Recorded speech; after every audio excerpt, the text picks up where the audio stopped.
Hey there, Mr. Redder here. Welcome back to another episode of Reddit Podcast Stories, where today, my parents are kicking me out of my house so my golden child sister can move in with her family. I'm 34, female. My sister, 31, was the first among 4 siblings to have a kid, who's now 5. My niece is incredibly spoiled by my sister, our parents and extended family, and my parents bend over backwards for my sister's requests, like canceling their anniversary trip because my sister asked them to babysit while she goes on a girls' weekend. This spring, my boyfriend and rock in my life passed away. At the same time, I lost my job. I had a lot going on, and I moved back to my hometown. My parents own a rural property that they used to rent out. The property had been empty for a while and is fairly run down. My parents invited me to stay there rent-free, told me it was my home for as long as I needed it. I invested a lot of my time and money, found a remote gig, into getting the house fixed up. I also made friends with Ola, a Ukrainian refugee with a young daughter. Ola was struggling, and I invited her to stay with me for a couple of months while she gets back on her feet. I could use the company as well. She was very thankful, but hasn't made a firm response yet, and she's trying to make things work independently. My parents had no issue with this, until recent drama. My brother-in-law had been working for a shady company which skirted regulations for profit. The law had caught up with the owner, who folded the company and left the country. I'll cut this short given the post-character limit. A few other things went down, and my sister's family abruptly moved to our hometown, moving in with my parents. Almost immediately, my parents and sister approached me to swap. I move in with our parents, and sister and her family take my place. They said the house I lived in was too large for one person, and it would be so much better for my niece to live on a beautiful property in nature. I didn't understand. My parents have 2 guest rooms. My sister and brother-in-law and the kid could have their own rooms. I sure didn't when I was 5. My brother-in-law is still loaded from his old job and could easily get them a place too. They're buying a flashy car. When I mentioned my work on the property, it was dismissed. When I reminded them about Ola, my parents were outraged I was still intent on helping someone else and not my sister and her family. They kept making out my sister's situation to be nearly as bad as Ola's. Eventually, it came down to my parents saying, "You're living on our property. You'll do as we want." I said, "Well, you gave it to me and said this was my house as well, to be my home for as long as I needed it. But if we want to talk in property terms and not family terms, evict me then." My parents are not evicting, but I receive daily calls and messages from them and extended family, guilt-tripping me and calling me a jerk for not giving up the more comfortable space to my sister, who is in such a difficult situation and has a kid. Only my brothers see my side, but since they are young men in college, their opinion means nothing to my family. I feel like I'm taking crazy pills. Am I the jerk? Everyone sucks here, but this is your parents' property. They've apparently not given it to you in any real, definitive legal sense. They should definitely compensate you for fixing it up though. OP, I'd get it if that was their issue, that I occupied their property and didn't observe their rules. I would feel betrayed given what they had said, but I'd get it. But no, apparently the reason everyone hates me is I can't see just how much my sister needs this, unlike me. I frankly do not understand all the negative responses here. Are you missing the fact OP is still grieving a very recent loss? It's not like she's been there for years. At most, she's been there for less than 6 months. She's barely settled and beginning to heal. They could give her a timeline if sister hasn't figured something out in a few months, but it's incredibly disrespectful to do so. And who buys a new car when they're unemployed? Sounds to me like sister expected this home once she knew she could get it for free. Not the jerk. OP, thank you for being one of the few comments to acknowledge what happened to me. One of my brothers pointed out today this wasn't much acknowledged by family, especially since my sister arrived, and maybe that's why I'm so hurt. So thank you. Everyone sucks here. You make a lot of fuss about your sister and niece being spoiled, but you're leeching off your parents just like she would be if she lived in that house instead. It's obnoxious of them to try to throw you out when they told you that you could stay there for as long as you needed to, but it is their property. Seems like you could all stand to grow up and pay for your own housing instead of squabbling over mom and dad's resources. Y'all Americans are so cold. Everything has to be legally binding for y'all to acknowledge it even. Sometimes the word of a family member does mean something even if it wasn't legally acknowledged. She's not the jerk. Her birth givers gave her their word, so it's natural to feel betrayed. Sure, it's naive to be this way, but it's working out, right? They're not evicting her. I think it's okay for her to be stubborn for once. She said her brother-in-law can afford to get them a house, right? Then why isn't he? They want to spend on nonsense. Not her fault. Well, who do you think is the jerk? OP or her parents and sister? Please let us know. Well, they did tell her that she could stay there for as long as she needed to. But if it were me, I'd go ahead and let the sister and her family take the house. But only if I liked my sister. To my husband's female colleague, a saga of obsession. I don't know your Reddit name, but you finally gave me a reason to use my throwaway. I know you looked through this sub after you got advice here telling you to come clean to me about your affair with my husband. I personally couldn't find a thread that fit the description, but could be the wrong sub or that you deleted it. So if you read this and it sounds familiar, then yes, it's about you. I have no plans of speaking to you in the future, but I want to make a few things clear. Yes, I do remember when we first met at the Christmas party and you kept trying to get my husband alone to talk. You pouted so much when he refused, I thought you would quack. Do you remember how all of his colleagues were friendly with me? I remember when you approached my husband and I walking home from my birthday dinner. I'm pretty sure this was a coincidence, but seeing my husband practically jump away from you trying to hug him was the highlight of my night. I know my husband is attractive, of course I know. I married him and had kids with him, but I bet you didn't know because you have only been at the company for a few months and your coworkers used to be my coworkers. I know all about you trying to get him alone after meetings, not only straight from my husband because you make him feel uncomfortable, but also from them. Did you think he wouldn't talk to me after you accidentally sent him 2 of those photos on separate occasions? Did you think you could really get him? Did you look at his Instagram and think, wow, I want that life. I just need to lie to his wife and it's all mine? Did you think knocking on my door when I'm hosting a dinner party to hand me printouts of your conversations with him that I would go off on the deep end and divorce him? I'm pretty sure HR have spoken to you already about your inappropriate behavior and misuse of his personal file. I'm sure that you're shocked. Maybe you didn't think my husband would report it. I don't know what repercussions you will get, and I don't care. If you come near me, my husband, or our kids, or our nice home again, the police will be called. A word of advice. If you're going to fabricate messages, you might want to get rid of the wrong number, or at least replace it with a name. Update. She has now been fired with immediate effect. I will update when we know our next steps. Update. A few people implied that there was no smoke without fire. Usually I would agree and have been on the other side making these comments myself on my actual account, but my husband is also on Reddit and saw the comments and he wanted me to add some prior events. My husband is high up within the company marketing department that works closely with the event team in their field. When they work together on a project, big or small, they have to have meetings. The bigger the project, the more meetings needed. My husband worked very closely with the colleague that went on maternity leave. The woman was highly recommended by a senior employee in the events team. So after she had training on the systems and brought up to speed by her department head and my husband for a big project, he was friendly towards her. He remained professional at all times and the meetings they had were also never alone. The project was a success and then another big project landed in their laps. It was at this time the woman started acting strange just before the Christmas period, asking for clarification after meetings when the points had been discussed thoroughly. When my husband rebuffed this and directed her to her own manager, it escalated to offering to discuss work matters over coffee, lunch, or dinner countless times a week, telling him that he looked good that day. This was done using her work email. She met me at the Christmas party and sulked when she couldn't get him alone, and a few days later sent my husband the first picture via social media. He didn't actually see the first picture until after she apologized in person. He accepted her apology before checking his messages when he was back at home with me. She had put a, "Oops, sorry, wrong person," message straight after it, so when he clicked that message, the first picture was there, which she could have deleted before he actually saw the message. A week later, a similar thing happens with a second picture on a different social media platform. He saw who the message was from and asked me to open it. It was a little worse than the one before, but when she apologized, she asked him if he told me about the pictures, as she didn't want me to get the wrong idea, as they were both obviously a drunken mistake. She was not a friend on any of his social media, so I don't know how she thought that was an excuse. My birthday comes along, and when she went to hug my husband, he jumped away as her actions were getting him worried.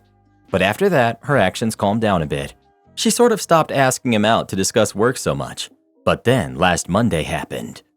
Update. She was fired for harassment and misconduct, and this has led to someone else being suspended pending investigation. As my husband and I were both working from home due to the events that happened last week, I was unaware at the time of my post that she had been suspended pretty much straight after my husband reported this to HR on Wednesday. He handed over the text exchange, The message is on his social media with proof he never responded, and he printed out the work emails he had received also. The reason for the rapid response was due to the nature of the allegations, but I can confirm she was fired yesterday. I've not been told what she said, but she did not try to raise any allegations against my husband. In my comments, I explained a little about the HR system. The company uses an electronic personnel database which only HR employees can log into. No other employee should have access to this system, yet an employee in the IT department gave the woman unauthorized access to the HR system. A report was ran, and she had been in my husband's file 34 times. I don't know what she actually did in there, but apparently there were so many amendments that they had to restore his file from a recent backup. So the IT employee has been suspended pending an investigation, but I don't know much else about it as it's not my job to know. I'm only recounting what I've been told by my husband and former colleagues. The past 48 hours have been crazy, but I'm glad that this post reached other platforms as a relative of hers found the post and reached out to us to apologize for her actions. After a few messages were exchanged, we had a very long phone call. I will not go into specifics due to their privacy. However, I can say the following things with permission. The woman has been fixated on other men before, resulting in her having an order of protection against her and her needing treatment. The family believes this is due to an event that she witnessed when she was younger. She's normally very stable when she has medication. The only problem with that is when she is stable, she believes she's completely healthy and stops taking the medication, causing a relapse. The person that she had told about this was her niece, who was not aware of her aunt's condition. The niece was under the impression it was a joke, then became scared when we called Wednesday morning, so she hung up. She reported this to her family, and they found out later that day the woman had been suspended. The family found the post and my comments referencing the text exchange and got my husband's name from the woman after confirming the post was her. The woman is currently staying with her other relatives about 4 hours away from where we are. We will be contacted if she goes missing from their care, especially while the medication is working its way back into her system. We will not be pressing charges at present, but we have logged this with the police, especially after talking about it with our friend, and her family are aware of this. Our security is being updated within the next 2 weeks. The school and daycare are also aware of the people who can and can't drop off and pick up our kids. They have also been provided a photo of her and to contact my husband or I if they see her near this school or if she attempts to pick them up. Hopefully I won't need to provide a further update to this, and I'm going to have a bottle of wine, and hopefully my husband and I will have a very good night's sleep. Update. We're still in contact with her relative. She's doing better than she was, but the medication still needs time to work its way into her system. It took a little while and her whole family to convince her why her actions were inappropriate and she needed to take her medication. The family is still worried we will go the legal route, but we won't at this time. The niece has reached out to apologize for her. IT person has been let go. However, I do have a bit more information regarding that. She had asked for access to check her own file to check her reference. The IT person did it and forgot to take back the access. They had also given access to a few other employees. Access has now been revoked from everyone with unauthorized access. I don't know what the company will do with him yet, but I believe they're talking this out with their legal team. The senior employee that referred the woman in the first place has also reached out to apologize. They had no idea there was even an issue until HR spoke to them. We won't be pressing charges against her or the company, as we wish to just move on from this as well as we can. We would have if my husband's professional reputation had been tarnished by this, or if we seemed to be in danger. But we're glad that nothing more has happened other than a few gray hairs on both of us. Update. I was hoping my last one would be the end of everything, but things got crazier than we would have expected. I've tried to write this time and time again, but each time I did, something crazier happened. So my husband and I agreed with her older brother, Wayne, fake name, he's the father of the niece, that ex-colleague, Sarah, fake name, went to stay with her aunt and uncle 4 hours away. So everything was going well until late March. My phone was in the house and I was doing some gardening in front while the weather was warm, and I look up and Sarah was in front of me. She was smiling and oh so glad that she caught me when I was home because she kept showing up when none of our cars were in the driveway. Before I even managed to process her presence, she yells with excitement that she's pregnant and my husband is the father. I swear my eyebrows contorted in confusion so much I couldn't see for a moment. It was evident she had not been on her medication, not because she was a mess. She was dressed very well and looked well cared for, but she was still under the impression that my husband had this forbidden romance with her. She goes on to tell me that their baby is due in mid-June, and that as I have been a dutiful wife and stuck by my husband through his infidelity, then we have to get along if I am to be in their child's life, and she hopes that I don't hold a grudge about this. Which is all well and good if there was a chance what she said was accurate, but I will state again that there's no way he could be the father. He doesn't have the time for an affair. With 4 kids, work, our joint social life, and his hobbies that are in our house, and our joint hobbies, unless he's actively cheating on his commute to and from work, there's no chance. Also, with her due date, she would have gotten pregnant before she even met my husband. I mean, he had a little something to do with the interview process by glancing over her resume, but they didn't actually meet until she started working. As soon as she left, I found my phone had numerous missed calls from Wayne and messages and voicemails begging to call him back, so I called back to get more information before I called my husband. Wayne confirms that his aunt slipped up when she was giving him an update on Sarah's condition, which led to her spilling everything that had happened. I was not witness to this conversation, so I do not know the full details, but I know there was an argument and it resulted in finding out the following. As soon as she got to their aunt and uncle's house, she admitted she was pregnant. They jointly decided that she wouldn't take the antipsychotics until she gave birth to her baby. She promised to stay away until after the baby was born, but was adamant my husband was the father and then decided the day before she needed to let us know.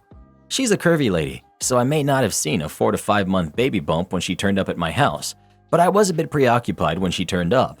There goes my bragging about my observation skill set. According to Wayne, their aunt and uncle were of the impression that my husband was the father of the baby as the result of a one-night hookup, and that he was denying his cheating to me, and that she became obsessive after this event. But apparently, she could do no wrong in their eyes, so accepted all of this and took her at her word without confirming this with Wayne. So all of the updates we had from them were just lip service. Wayne was just as upset as we were. He knew his sister was spiraling in this delusion, and his family that were meant to support her were letting this happen. So I relayed all of this to my husband, who was understandably upset and concerned for our safety. We log this with the police and decide that we can go forward with a restraining order after paternity is proven, as at that moment, it's just he said, she said, because my husband could not prove that he had never done this. The next time Sarah showed up in early April, we see her approaching. We send our kids upstairs and casually walk outside to talk to her. I did not want to talk to her where there weren't any cameras. I don't want her near our kids, and I didn't want her knowing the layout of our home. She asks to go inside and rubs her rounding stomach. I firmly tell her no. My husband tells her he wants a paternity test, which she seems offended by because she never cheated on him. But to prove that the baby is his, she agrees to have one after the baby is born. As infuriating as this situation is, it's understandable as it's her body. I admit, if this was the first time I had met her witnessing this conversation, I would be seriously questioning my husband. She seemed so genuine, coherent, and confident even. That was the scary part, that she fully believed that my husband was her baby's father. I've seen mental illness before and have never witnessed anything like this. She just seemed so sincere, until she asked for money to support his unborn baby and get things, as even though she was staying with family out of town and as she no longer had a job with their affair getting out, she wanted to be on her own by the time the baby was born. We refused and told her if paternity was proven, then we would help. Late April, we get a call from my husband's parents, who despite knowing the whole situation, asked my husband if there was a chance the baby could be his, and after reaffirming the no, they explained that they were at home and got a knock on the door and it was Sarah. She wanted to introduce herself because once the baby was born, she wanted them involved in the baby's life. They already knew who she was and what had happened between us, so we gave them strict orders to not upset her because we do not know what she's capable of, just that she's pregnant and unmedicated. My husband was disappointed and worried, but understood they had to ask at least once. His no was enough for them. We do not know how she located their address. We think she may have followed us at one point, or maybe it was on his personal file she saw as his previous address. We checked with our kids that nobody they didn't know had approached them, and they said no. Even checked to make sure if they had been told to keep secrets. Confirmed no. Even our youngest. But they are never alone anyway. A week after this, she came to our house when we had people over for a barbecue. Our kids were at my in-laws, and we had an opportunity to try to relax with our friends. We spoke briefly about what happened recently, and then she was walking through my kitchen into the garden like she owned the place. She was cradling her round her stomach and started introducing herself. This was the first time our friends had a look at her, but she was not allowed to stay for long. My husband ushered her out quickly, followed by me. Everything about trying to keep her calm to not trigger a mental health breakdown evaporated then. There were words exchanged that she cannot come to our house. It was not possible for him to be the father of her unborn baby as they had never even been together. They never had a relationship. He didn't owe her any money. My husband let loose on her all of his frustrations. We saw Sarah's face sort of break. No violence on our part, but for a second she looked confused and shocked, and then she left quite quickly. We got Wayne on the phone after Sarah left to tell him what happened. He was going to search for her and found her later on that night. I started the process of putting our home up for sale. I needed a place that was a fortress, and despite loving our home, knowing she just seemed to be turning up when she wanted, I didn't feel safe and secure there anymore. My husband and I discussed bringing the restraining order for it, but we didn't want to trigger any mental health breakdown. I got word that after the barbecue, a few of our friends were not 100% confident in my husband and started asking more questions, trying to poke holes in his story. I can understand why, and so does my husband. She's so adamant that he is the baby's father that something must have happened at least once, and that I was deluded for believing my husband. I don't blame them for gossiping. If it was happening to someone I was acquainted with, I would probably think the same thing. But we were lucky that it wasn't any of our close friends or family that were gossiping. She turned up when we were visiting my relatives. The camera caught her looking inside the house through the windows. She didn't seem too coherent at that time. She stood outside the house for a long time, and she was talking gibberish to herself and seemed paranoid. Seeing this made me accept an offer on our home and pick out a lovely new home in a gated community. We're in the process of moving now. Wayne reached out and advised that Sarah had the baby, who looked a lot like her ex, asked if my husband still wanted to do the DNA test because it obviously wasn't his, which he agreed to because he wanted to put this behind us and to remove any possible doubt from me. I told him that I never doubted him because I didn't. I was scared of the situation, and behind closed doors, we had a lot of heated discussions because we were so stressed out, but never because I thought he could be the innocent baby's father. We also agreed so she could not ask for child support at a later time. The aunt and uncle had been corrected on their misunderstanding of the situation and also berated for the enabling behavior of Sarah. Some tough but necessary conversations were had with them, according to Wayne. Once they understood what had happened, they were mortified and wanted Wayne to pass on their apologies. He has taken paid time off and will be staying with them for a while. After Sarah had the baby, her brother, aunt, and uncle gave her the ultimatum that she takes her medication in front of them every day and to not try to contact us, or they put her into a mental health facility while her brother looks after the newborn until she's well enough to be released. She agreed to take her medication. DNA came back, and surprise, my husband is not the father. The look of relief and happiness on his face was priceless. I lied about who my baby daddy is. Do I tell him the truth now? I, 26 female, grew up in the Midwest but went to college in California. There I met and dated Jeff, 26 male, for our final 2 years of undergraduate. After graduation, I stayed in California to get my master's degree while Jeff entered the workforce. We were happy together and we planned to get married after I got my master's. After I finished my schooling, Jeff got cold feet about getting married and eventually becoming a father. Abandonment issues from his biological dad leaving, so he broke up with me. Heartbroken feels like it would barely scratch the surface on how I felt. I had a great job in California, so I stayed in hopes that Jeff would come to his senses and we'd get back together. We never did. He met Grace, 25 female, and started dating her about 5 months after we broke up. I started planning on moving back to my home state once I realized it was actually over. Then he and Grace broke up at the beginning of this year. Jeff and I ended up hooking up again a few times after they broke up. It was a very public breakup, no cheating involved. About a week after the last time we hooked up, he told me that he and Grace were getting back together. He said he couldn't remain friends with me because he still had feelings for me, and he had to let them fade to be fair to Grace. His final words to me were to not call him unless I was literally dying and just wanted to say goodbye. I left California behind 3 weeks later. 2 weeks after I had returned home, I found out that I was pregnant. It's Jeff's. I wasn't going to be that girl that uses pregnancy to get a man back, so I deleted all my social media accounts and made new ones that don't have my name attached to them. The only Cali people I added were trusted friends who I knew either had no connection to Jeff or who were loyal to me and wouldn't tell him my new accounts. Early in my pregnancy, I made the mistake of checking out Jeff and Grace's respective profiles and saw that they referred to each other as love of my life, and Jeff even had a picture of them captioned saying he was going to marry her. That broke me all over again, and I've since blocked them both and decided I had to move on with my life. I'm now 6.5 months pregnant. Since moving back, I have bought my own house in my home state, and I've been busy building a nursery for my baby. I already love this little baby in my belly, and I feel 100% confident that I can raise and provide for him on my own with minor help from my family. One of my best friends back in California was having an engagement party. I won't be able to attend the wedding as I'll be busy with a newborn when it happens, so I decided to fly out to see my friends and offer my congratulations to the couple before my life becomes baby-centric. I got into town on Thursday and honestly had a blast seeing all my friends yesterday, even though it's only been about 6 months since I last saw them. They were all respectful of my wishes to not take pictures of me where you could see I was pregnant. They did post some pictures of me online, but from the angle, it just looks like I gained some weight in my face. Nothing that would give away my pregnancy. It's a couple days before my flight back home, and the friend that I'm staying with suggested we go to the store because she wanted to get a scrapbook for our engaged friend. So we went to the store, and as we were getting ready to leave, I saw Jeff's cousin, Tanya, who's around 22, walk in.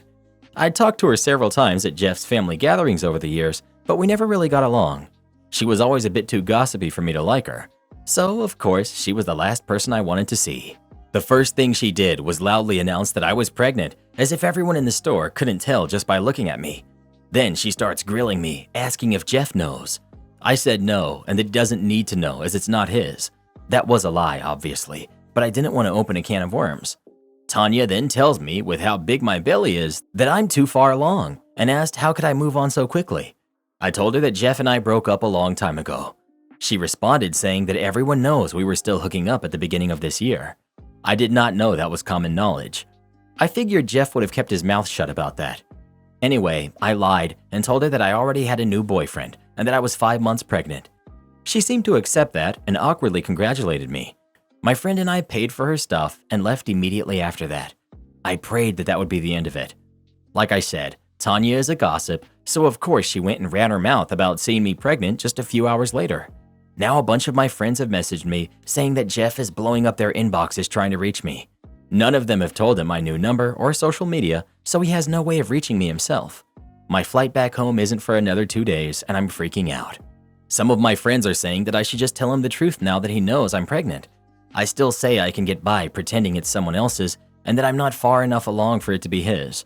I honestly just want to ignore him and go back home. However, I'm having some doubts that that's the right choice, as there isn't a consensus on what to do, so I'm turning to internet strangers. Unless you specifically don't want him in your life for your sake, you should tell him the truth. I need to move on, so please don't contact me unless you're on your deathbed. Also includes, or it turns out you're pregnant. OP. I don't want him in my life, but it's not like a safety issue or anything. He never mistreated me in any way. I've just moved very far away, and I don't plan on coming back, so why even start that discussion when there's no positive outcome is where my mind is at, I guess. Because one day your kid might decide they want to get to know their biological father, and then he will find out, and then he will realize that you decided to take away any chance for him to know the kid growing up. Your kid will also realize that you took away any chance for them to get to know their biological father while growing up. Yes, it's obviously a very difficult situation. He still deserves to know. You can emphasize to him that you're structuring your life based on the assumption that he won't be involved in the kid's life. Obviously, that conversation would be years away, but I never planned on hiding anything from my kid. I don't know exactly what I would say, but I'd be honest that his father didn't abandon him. I like that last sentence. That's a very good way to phrase it. Thank you for that. He doesn't sound like a dirtbag. That would be the only reason not to tell him. You both handled the breakup like adults. Maybe trust yourselves to do that again. The baby will not be hurt by more love. OP. I think he'd be a great father, but I just don't see how it would realistically work with co-parenting. I'm not renting, I bought a house. My life is back home and his life is here. Although even with that as a legitimate concern, maybe I'm just really wanting to avoid having to have the conversation with him. Update. So the consensus on my post was to tell Jeff about the baby being his. Even from just the first few comments, that seemed clear. We did end up meeting up. It wasn't particularly interesting or dramatic, but if anyone cares, here's what happened. He got a hold of the friend I was staying with on Instagram. I wanted to just talk to him on the phone, but he insisted we talk in person ASAP. In retrospect, I should have just waited until the next day, but I kind of just wanted to get it over with, and it seemed like he did too. To be honest, I thought he was going to tell me that he wanted nothing to do with the kid, because I didn't see any other reason why he wanted to talk in person right that second. Keep in mind, it was almost 10 at night at the time. So my friend and I went to his parents' house where he was waiting. His parents always treated me like family, so I guess I felt comfortable being there, even though we probably should have met at a neutral location.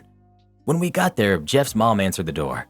She hugged me, and I could tell she wanted to touch my stomach, but she restrained herself and didn't even ask, thankfully. I always liked her. We made awkward small talk as she led me to the living room. It was clear that they had just had a party, as it was still messy with a bunch of drinking cups lying around and confetti on the floor. On the couch was Jeff and Grace holding each other's hands. I was surprised that I honestly felt nothing for him at first. His stepdad offered me a seat, but I chose to stand. I wasn't planning on being there long anyway. Jeff started off saying that I might be able to fool Tanya, but he knows there's no way I would have ever met a new guy and gotten pregnant that fast, so he asked why I didn't tell him. I told him the truth, that the last time we spoke, he told me not to contact him again unless I was literally dying, and I'm not. He told me that he was trying to be respectful to Grace, and that obviously this would have been an exception. Grace chimed in to tell me that I ruined her proposal. I found out later, third-hand info, but knowing Tanya, I believe it, that the party at his parents' house was for him to propose to Grace in front of all their friends and families. Tanya waited until after the proposal, and when people were giving speeches, she told Jeff she was so glad he got away from me and wasn't going to be stuck raising my baby. Then all heck broke loose at the party apparently. I had no idea that happened at the time, or I honestly would not have went to see him at all. But hearing that he proposed was when it hurt. He broke up with me because he was scared of marriage and kids, but he dated her not even half as long as we did and she got a ring. I put on a brave face, or at least I think I did, and acted like it didn't bother me, but it absolutely did. His mom told Grace that it's not my fault, and now wasn't the time for that. Then Jeff told me that, obviously, I can't move now.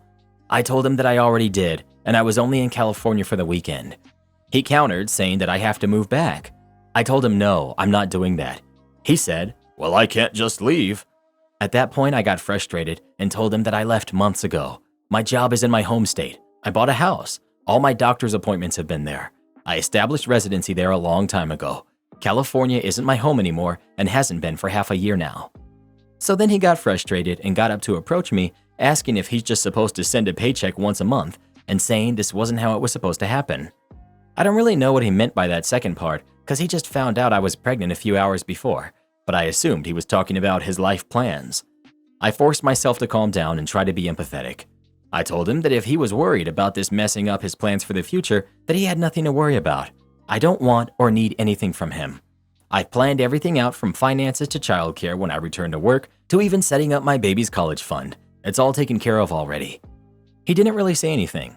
I didn't know if he was thinking or just relieved that I had it all handled. I told him he can still get married to Grace and have his own family someday.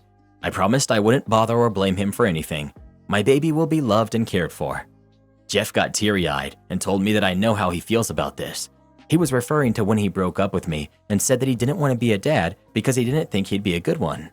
He also has abandonment issues from his dad walking out on him, his siblings, and his mom when he was 6. I told Jeff that he's not him, his biological dad, that he's better than him and always will be.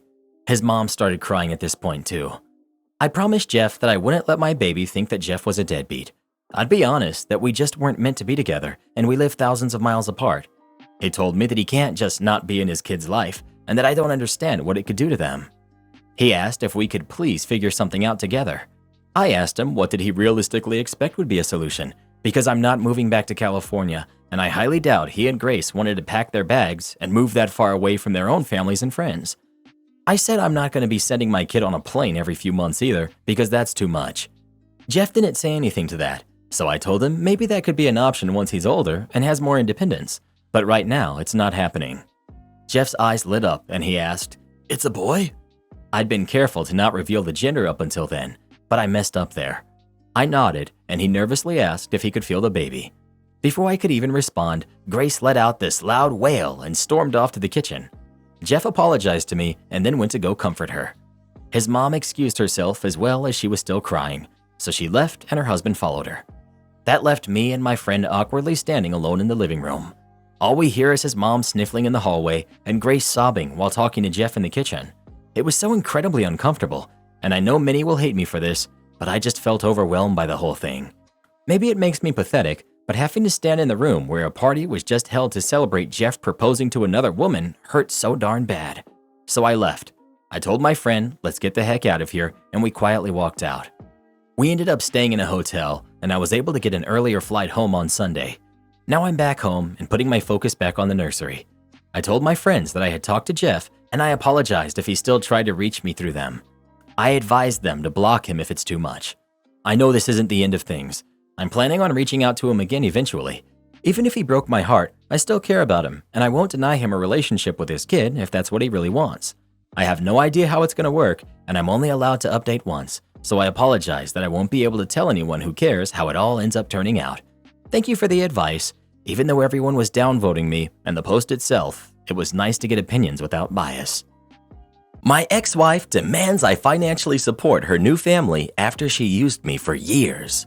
I have 2 sons, ages 16 and 14, with my ex-wife. Our marriage reached a bitter end when I learned she had remained married to me for over 3 years so I would support her through returning to school so she could switch careers to an even better paying one, despite her old one paying as much as mine. For years, I tried so hard to save our marriage because I felt it fracture. She played along until she got what she wanted, and then she was honest that she had never wanted to save our marriage and had been over me for years. When we divorced, custody was set to 50-50 of our boys, so she was ordered to pay child support to me because she was making so much more after her change of career in education. She remarried a year after our divorce and had more kids. After the birth of her last kid 4 years ago, things got bad. Her husband was diagnosed with cancer. Then one of her kids got diagnosed with a long-term medical condition. Then lockdown impacted her job. Our boys would tell me how rough things were at their mom's and how they wanted to live more with me. So I went to the court and the judge moved her down to every other weekend and changed the child support order to reflect her decrease in custody. Recently, she had to move into a smaller house because of how badly they were struggling, and then she came to me for help after the courts refused to end the child support payments. She told me I needed to help her and that I should be helping to take care of my boy's family, and that's what she and her family are. I told her she used me for 3 years so that she could survive off of my money. She did not get to ask me for more, to support a family that's not my own. She called me a selfish jerk, told me her family is living off charity and they could be so much better off if I would help them. I asked her why I was supposed to care. She told me she wished she had cheated while we were together and that using me for money wasn't enough. Again, she told me about her family and how they would starve. I told her I didn't care if they did or not, that none of them are my problem and I only care about my kids. She called me a jerk. Her husband sent me a text that night saying I was a cruel jerk and he hoped the boys would hate me when they realize I want their whole family to suffer. Am I the jerk? Not the jerk, but make sure you have a high-level conversation with your boys so that they'll be prepared for your ex and her husband when they try to paint you as the root of all evil when they go over there. Not the jerk. Is she actually destitute? It doesn't sound like she is. She moved into a smaller house. That's still a house. It's not a shelter, not even an apartment. Are they on food stamps? I'm getting the sense she's having a hard time adjusting to a life on a more modest income, but not that she's totally broke. You also know she has a history of manipulating money out of you. I'd leave this up to the courts. If she was really broke, wouldn't the court lower her child support payments? Not the jerk. While the degree of anger you exhibit is concerning, I don't see you as the jerk. First, your ex and her new husband are threatening to destroy your relationship with your kids. That's enough to go back to the court and try to get full custody if you want to go down that route. As for the finances, she can go to court and ask the judge to reduce her child support payments. Wait, she tried that. Well, who do you think is the jerk? OP or his ex? Please let us know. Not your monkeys, not your circus. Next. Am I the jerk for refusing to tell my husband the gender of our baby after he skipped going to the doctor's appointment with me? My husband and I are expecting. This is our first baby and we're excited. Thing is, he barely attends any doctor's appointments with me, and his excuses aren't even valid. He's willing to miss the doctor's appointments over soccer or a drink or board games with his friends. His response is always, "I'm not the one carrying the baby. Why do I have to go see the doctor with you?" Last week was my final straw. He was supposed to come with me for the baby's gender reveal appointment, but he chose to not come last minute because his friend invited him to fish and chips meal. I was pretty livid, but I didn't make a fuss about it. My mom went with me instead. He texted asking me to tell him the results, boy or girl, but I refused to tell him. He kept spam calling me, but I hung up each time. He came home fuming, demanding I tell him the results, but I refused and bluntly told him since he refused to attend the appointments, then he gets no results till after the baby is born, and said I was willing to die on this hill. He went off calling me spiteful and immature for doing this and punishing him. He said he's the father and has the right to know. He then called me dramatic since I wasn't alone and my mom was with me. I said he gets no results, period. He's been fuming about it and told his family, and they're now pressuring me to stop playing mind games with him and tell him, but I declined. Am I the jerk? Update. I just wanted to mention that my husband just attempted to contact my doctor to get the results. It didn't go well and we had another argument over it. He couldn't get it since his mom was the one who made the call. Not the jerk. Already a deadbeat dad before the baby is even born. I would drop a friend if I found out they prioritized fish and chips over their wife and baby's doctor's appointment. If he's telling you, I'm not carrying the baby, why do I have to go to the doctor with you? That's going to turn into, I didn't push out that baby, why should I look after it? Real quick. Not the jerk. Not the jerk. My ex pulled this with our second baby, and I caved and told him, I shouldn't have. You need to seriously reconsider this relationship. He's showing you that he and his friends are more important than you and your baby. He sees going to appointments with you as punishment, not as a chance to make sure you and the baby are healthy. Don't be like me and stay until he leaves you for another woman. Everyone sucks here. This whole dynamic is so toxic. If he's not being a supportive partner, I recommend considering walking away and looking for alternative sources of support, like your family. Playing these kinds of games, especially where the child is the pawn, is bad for everyone and will undoubtedly affect your kid if this continues into his or her adolescence. If your relationship doesn't last, do you want him to co-parent with you? If so, it's instrumental to separate your relationship with him from his relationship to your kid. As a co-parent, he should have access to the same medical information about his kid as you. Short me $70,000 in violation of our written agreement? It'll cost you $1.8 million. Disclaimer. The names and some of the situations have been changed to protect the identities, but the dollars and general nature of this situation is completely true. Background. A year out of school in the early 90s, I procured a job as a business analyst for a large family-owned tech company. This business was located in the booming heart of technology at the time and was very profitable. As tech took over the next decade, the company thrived and remained family-owned, which was a rich family, and company became exceedingly wealthy with a valuation and net worth in the high 9, low 10 figures. The family that owned it was quite neurotic, very moody, and had a reputation as very ruthless, greedy when it came to financing, deal-making, employees, etc. I truly believe this is what held them back from ultimately becoming a household name as a company. As I progressed in the company, I gained more and more face time with the owners. I worked on some projects directly with ownership that really paid off and gained me even greater access to their inner circle. Now, like a lot of people at the time, and particularly those who worked in tech, I was heavily invested in tech stocks. I discussed some of my investments and gains with ownership as casual conversation, though investing had nothing to do with my role in the company. That is, until one day in late 1999, when the owner came to me and asked me if I would invest some of his personal money. He wanted me to take big risks to see if they would pay off using $1 million of his personal money. I was a bit hesitant, but still, being in my late 20s and wanting to prove myself, I said I would. I asked for a written agreement where they acknowledged this wasn't my role in the company, was a personal matter between the owners and me, and to document my compensation for this side arrangement, 20% of all profits. Around this same time, and by working in the industry, I started to notice the weakness associated with a lot of tech companies. They just weren't living up to their hype and stock price, and some seemed like they were starting to run out of money. I had no inside information, just a strong sense of which companies were struggling based on my work in the business. Based on this, I started using both my money and my owner's money to short tech companies just after the new year in 2000. For anyone unfamiliar with shorting, it means if the value of a stock decreases, the value of the investment increases. I had a few long positions, but my overall position was very short. Since the owner wanted a big risk and big reward, I used his money and obtained leverage or margin from the financial institution where I maintained both his and my trading accounts. The accounts were separate, but both under my name. Again, I documented this and gained consent. Well, both my account and his suffered some moderate losses in the first 2 months of 2000 before the bubble began to burst. Then both accounts, but his in particular, began to skyrocket. Ownership's pettiness. In June, the company began to suffer a downturn. We were still profitable, But since we provided tech services and products, we were not immune to weakness in the broader market. I had not informed the owner of my short strategy. He came to me one day and asked how his money was doing, saying he suspected it was way down like the general market.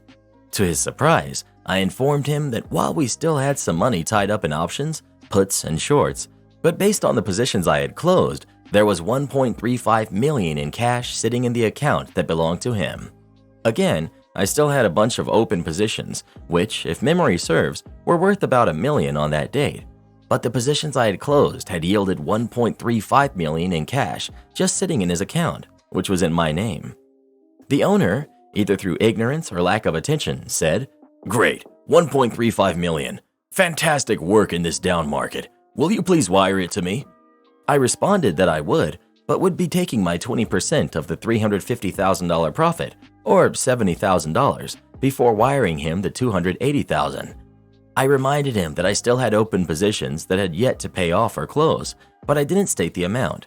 He, once again, appeared not to understand or comprehend the open position statement, but instead totally focused on and became incensed about my rightful claim for $70,000.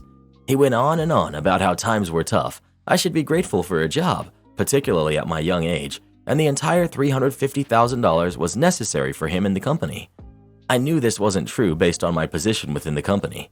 Worse, this was my first time personally experiencing the greedy and corrupt nature that served as the basis for ownership's reputation. Now comes the revenge. Since, after 2 separate conversations, the owner didn't seem to grasp that the open positions would yield at least some income and thus additional profit, I decided not to mention it again.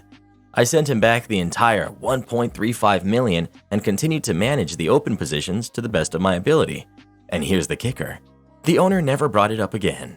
He seemed to think the $1.35 million payment was the entire value of the account and never understood or remembered that open positions still existed. He never asked for records, tax documents, or any time of audit or financials. Given the fact that he was dishonest with me, I didn't feel the need to disabuse him of that notion. Ultimately, after a bit more net gain, I covered all of the shorts and exercised all of the options, puts in this case, for an additional $1.8 million.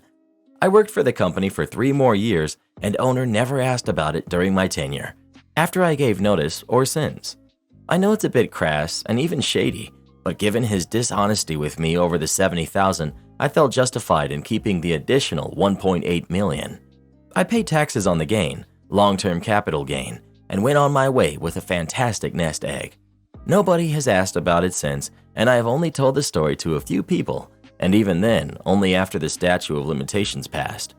The final ironic cherry on top of this sundae is that during my remaining 3 years, I gained greater influence with ownership and position within the company because they considered me loyal for giving the $1.35 million back and not making too much of a stink about the $70,000 profit. Little did they know I got the better of them. The company eventually folded due to family disputes, but my understanding is that ownership walked away in a very good financial position. They likely could have been much better and greater company had they not practiced the same dishonesty that they showed me with their vendors, clients, and employees. Update: there have been no negative consequences from this. In fact, the remaining family members have reached out a time or two about some consulting work. They have no clue. Am I the jerk for having a tent full of toys and books in the living room when my nieces and nephews aren't allowed to use it?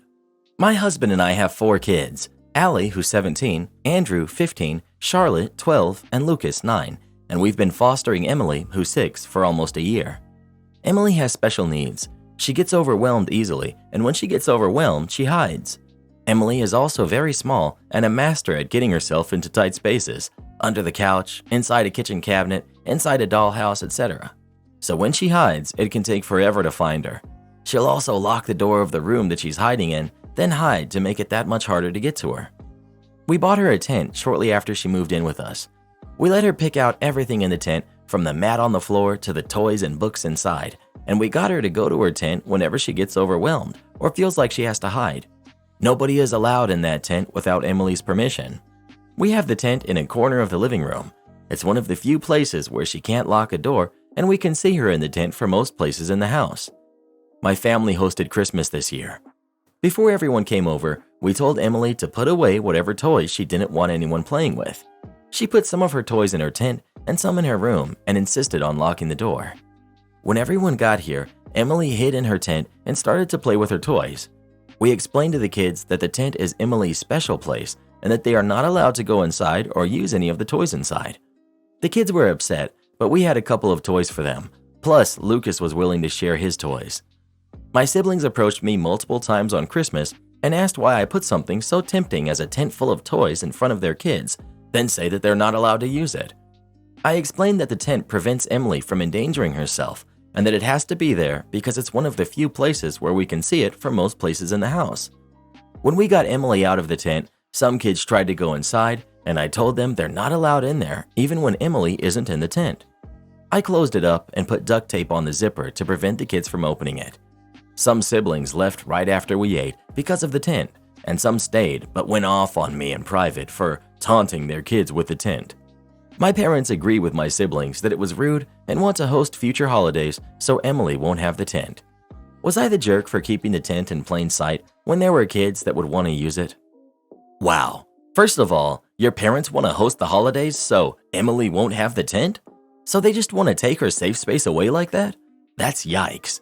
And no, not the jerk.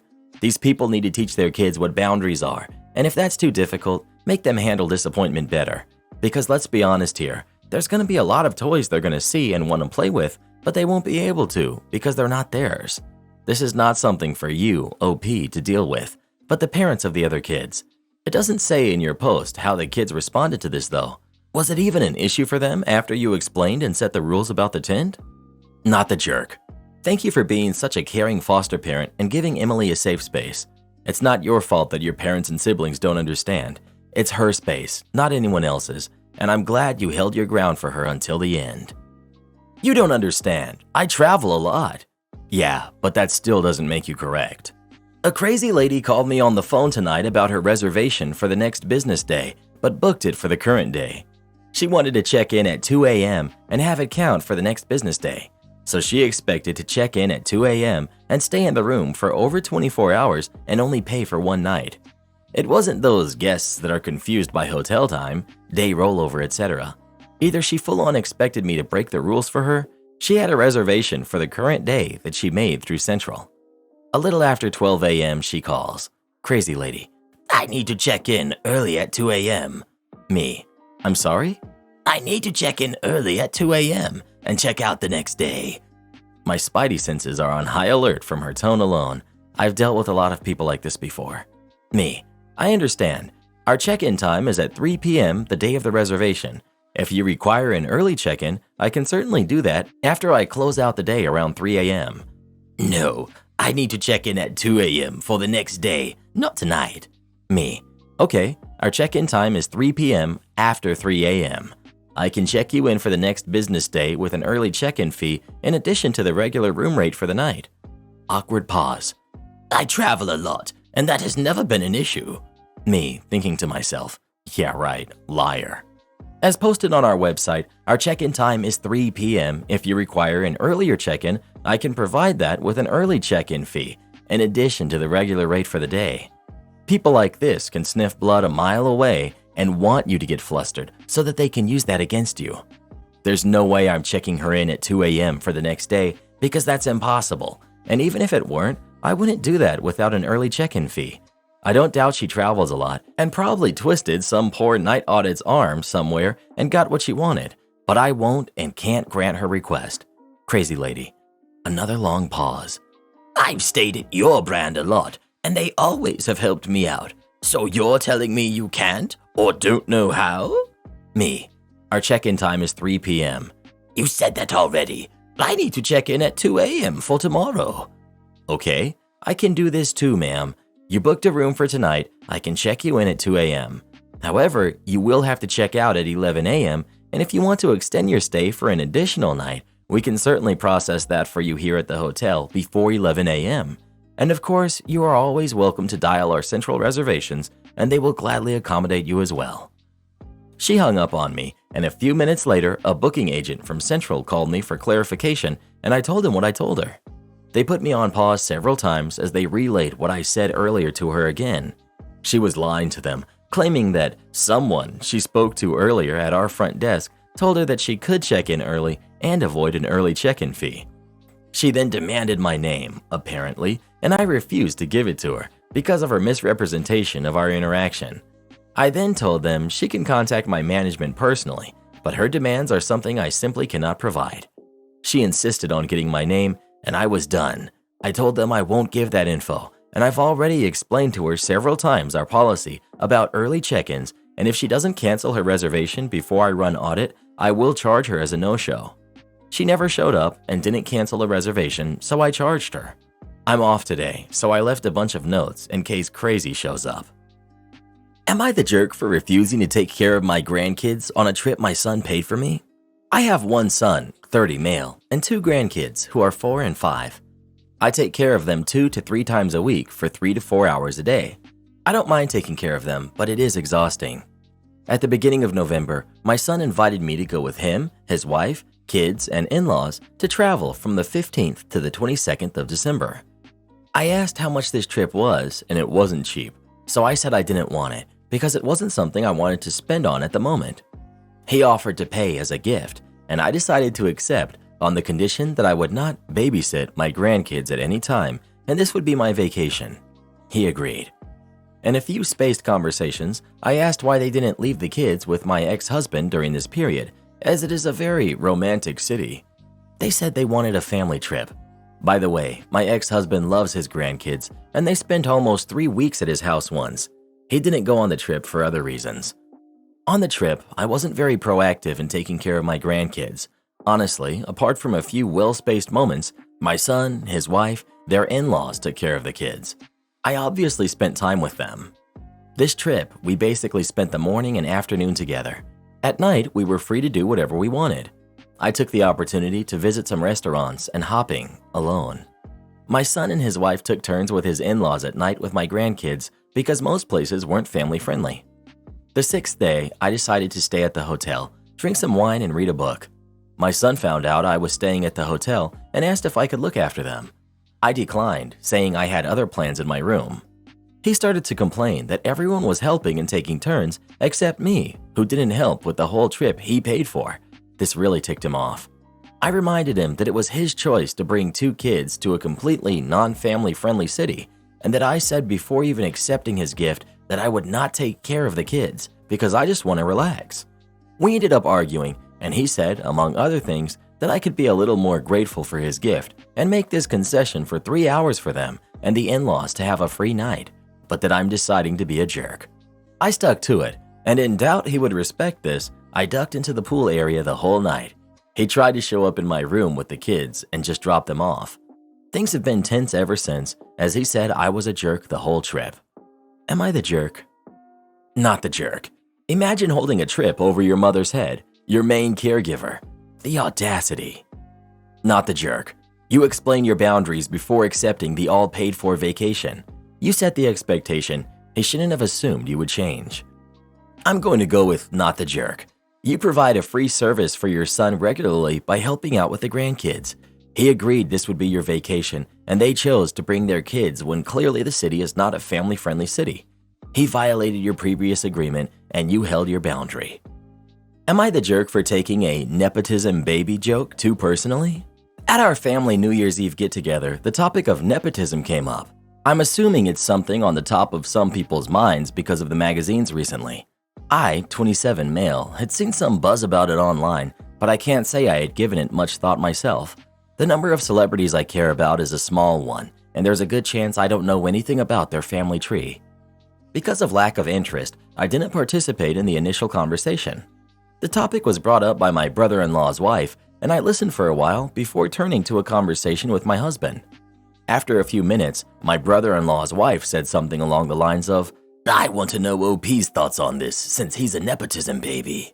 It was said somewhat jokingly, but I was still confused, so I asked her to explain.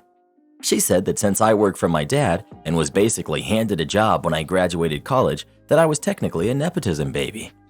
I replied, saying it was a little ridiculous to group me in with actors and models making millions on their parents' name when my husband and I were just regular people working to support ourselves and each other. She said it was beyond just regular people working to support themselves when I made this much in a year. I thought the whole thing was wildly inappropriate to be discussing in front of all these people, and I told her so. She said it was just a joke and I was overreacting.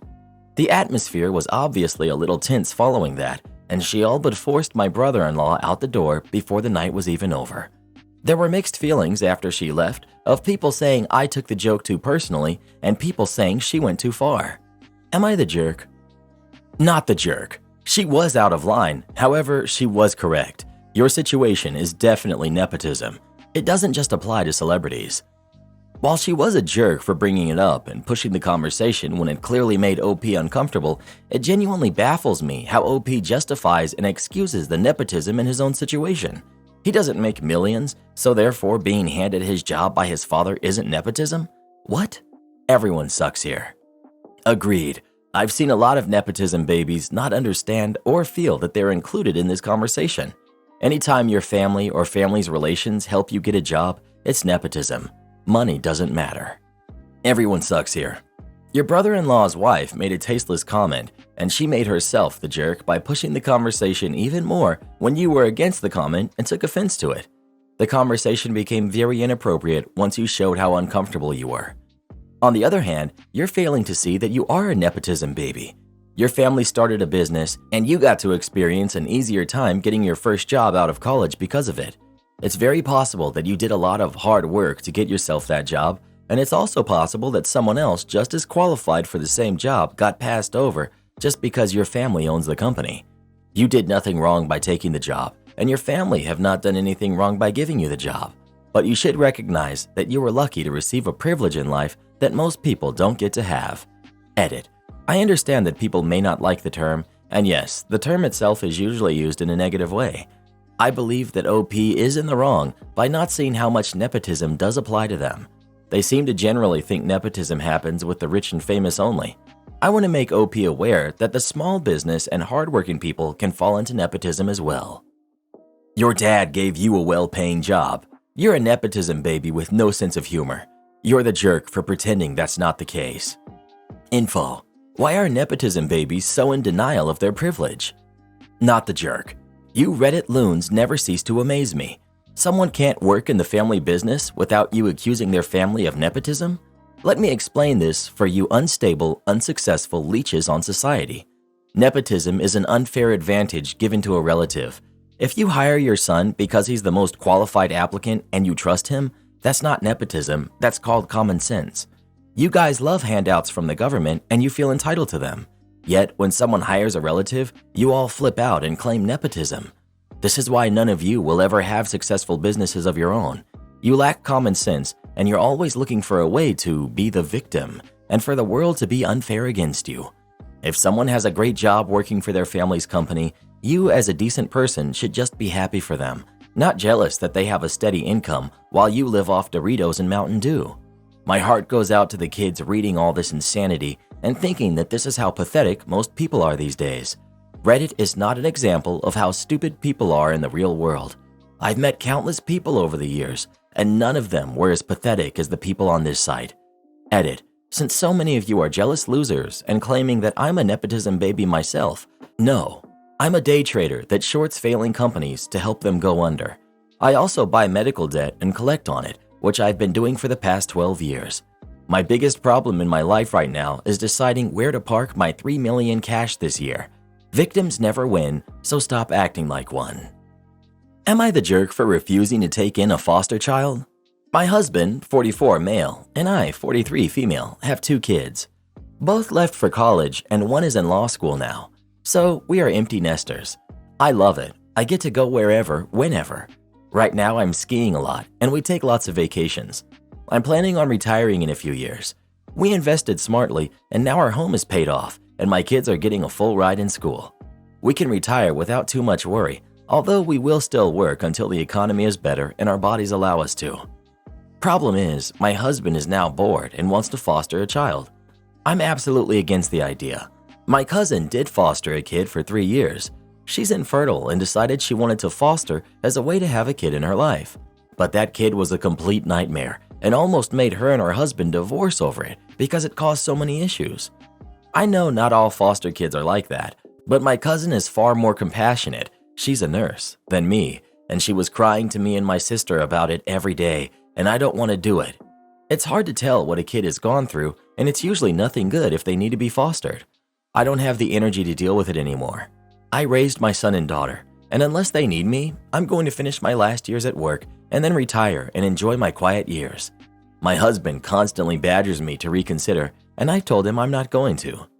He argues it will be like having a kid again, and I told him I don't want that. I told him to find a volunteer position at a school or go down to the children's wing of the hospital. He's a doctor, if he wants to spend time with kids. He also works outside the home while I have a hybrid job, 3 days in the office, 2 days at home, so I feel like any foster kid will just become my responsibility. But he's constantly complaining that I'm not being compassionate and we could change a kid's life for the better. But I know it will probably change my life for the worse. Still, am I the jerk for refusing to sign up to be a foster? Not the jerk. Also, was your husband a fun dad who basically got to be the cool guy while you did all the work actually raising the kids? Because children are work, and only a dad who only ever babysat could act like having the responsibility to care for a kid again after 20 years later would be no big deal and a fun adventure. OP. Yup, hit the nail right on the head. Not the jerk. Both parents need to be 110% on board for bringing a foster into your home. Otherwise, you're just one in a long line of foster home stories this kid will have. As someone who was in foster home and then adopted, not the jerk.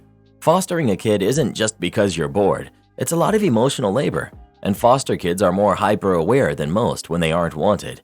It wouldn't help them, and you would probably resent being pressured into doing it when you already stated you don't want to. Not the jerk. Hope this feedback helps. My son gets jealous of his sister's Christmas gift and flips out. Our son is 22 and our daughter is 26. She bought a house in July. We know that moving into a new home always comes with unexpected costs, right after you've probably depleted most of your funds. So for Christmas, we gave her $4,000. Our son, we gave a few different things, totaling somewhere around $800. Our daughter had to work on Christmas, but we did Christmas on the 26th, and she stayed with us for the holidays from then until yesterday. Our son still lives with us, and today he told us both that he didn't want to say anything while his sister was here, but his feelings were hurt by the disparity in the value of the gifts. We explained that the gifts we got him were tailored to his interests, but his sister has just passed a big life milestone where money is more important to her right now than sentiment. He said it's still hurtful because it feels like we're more proud of her than him. My wife got really frustrated when he said that and asked why he would choose the least charitable interpretation of our actions. He said that's just how he felt and he couldn't control it. I said that we didn't give her money because we were more proud, but because we had experience being new homeowners and knowing that something always breaks in the first 6 months and it's always expensive. He said that was all fine and good, but it still hurt to get a worse present and feel like an afterthought. My wife asked if he expected us to get him $4,000 worth of gifts.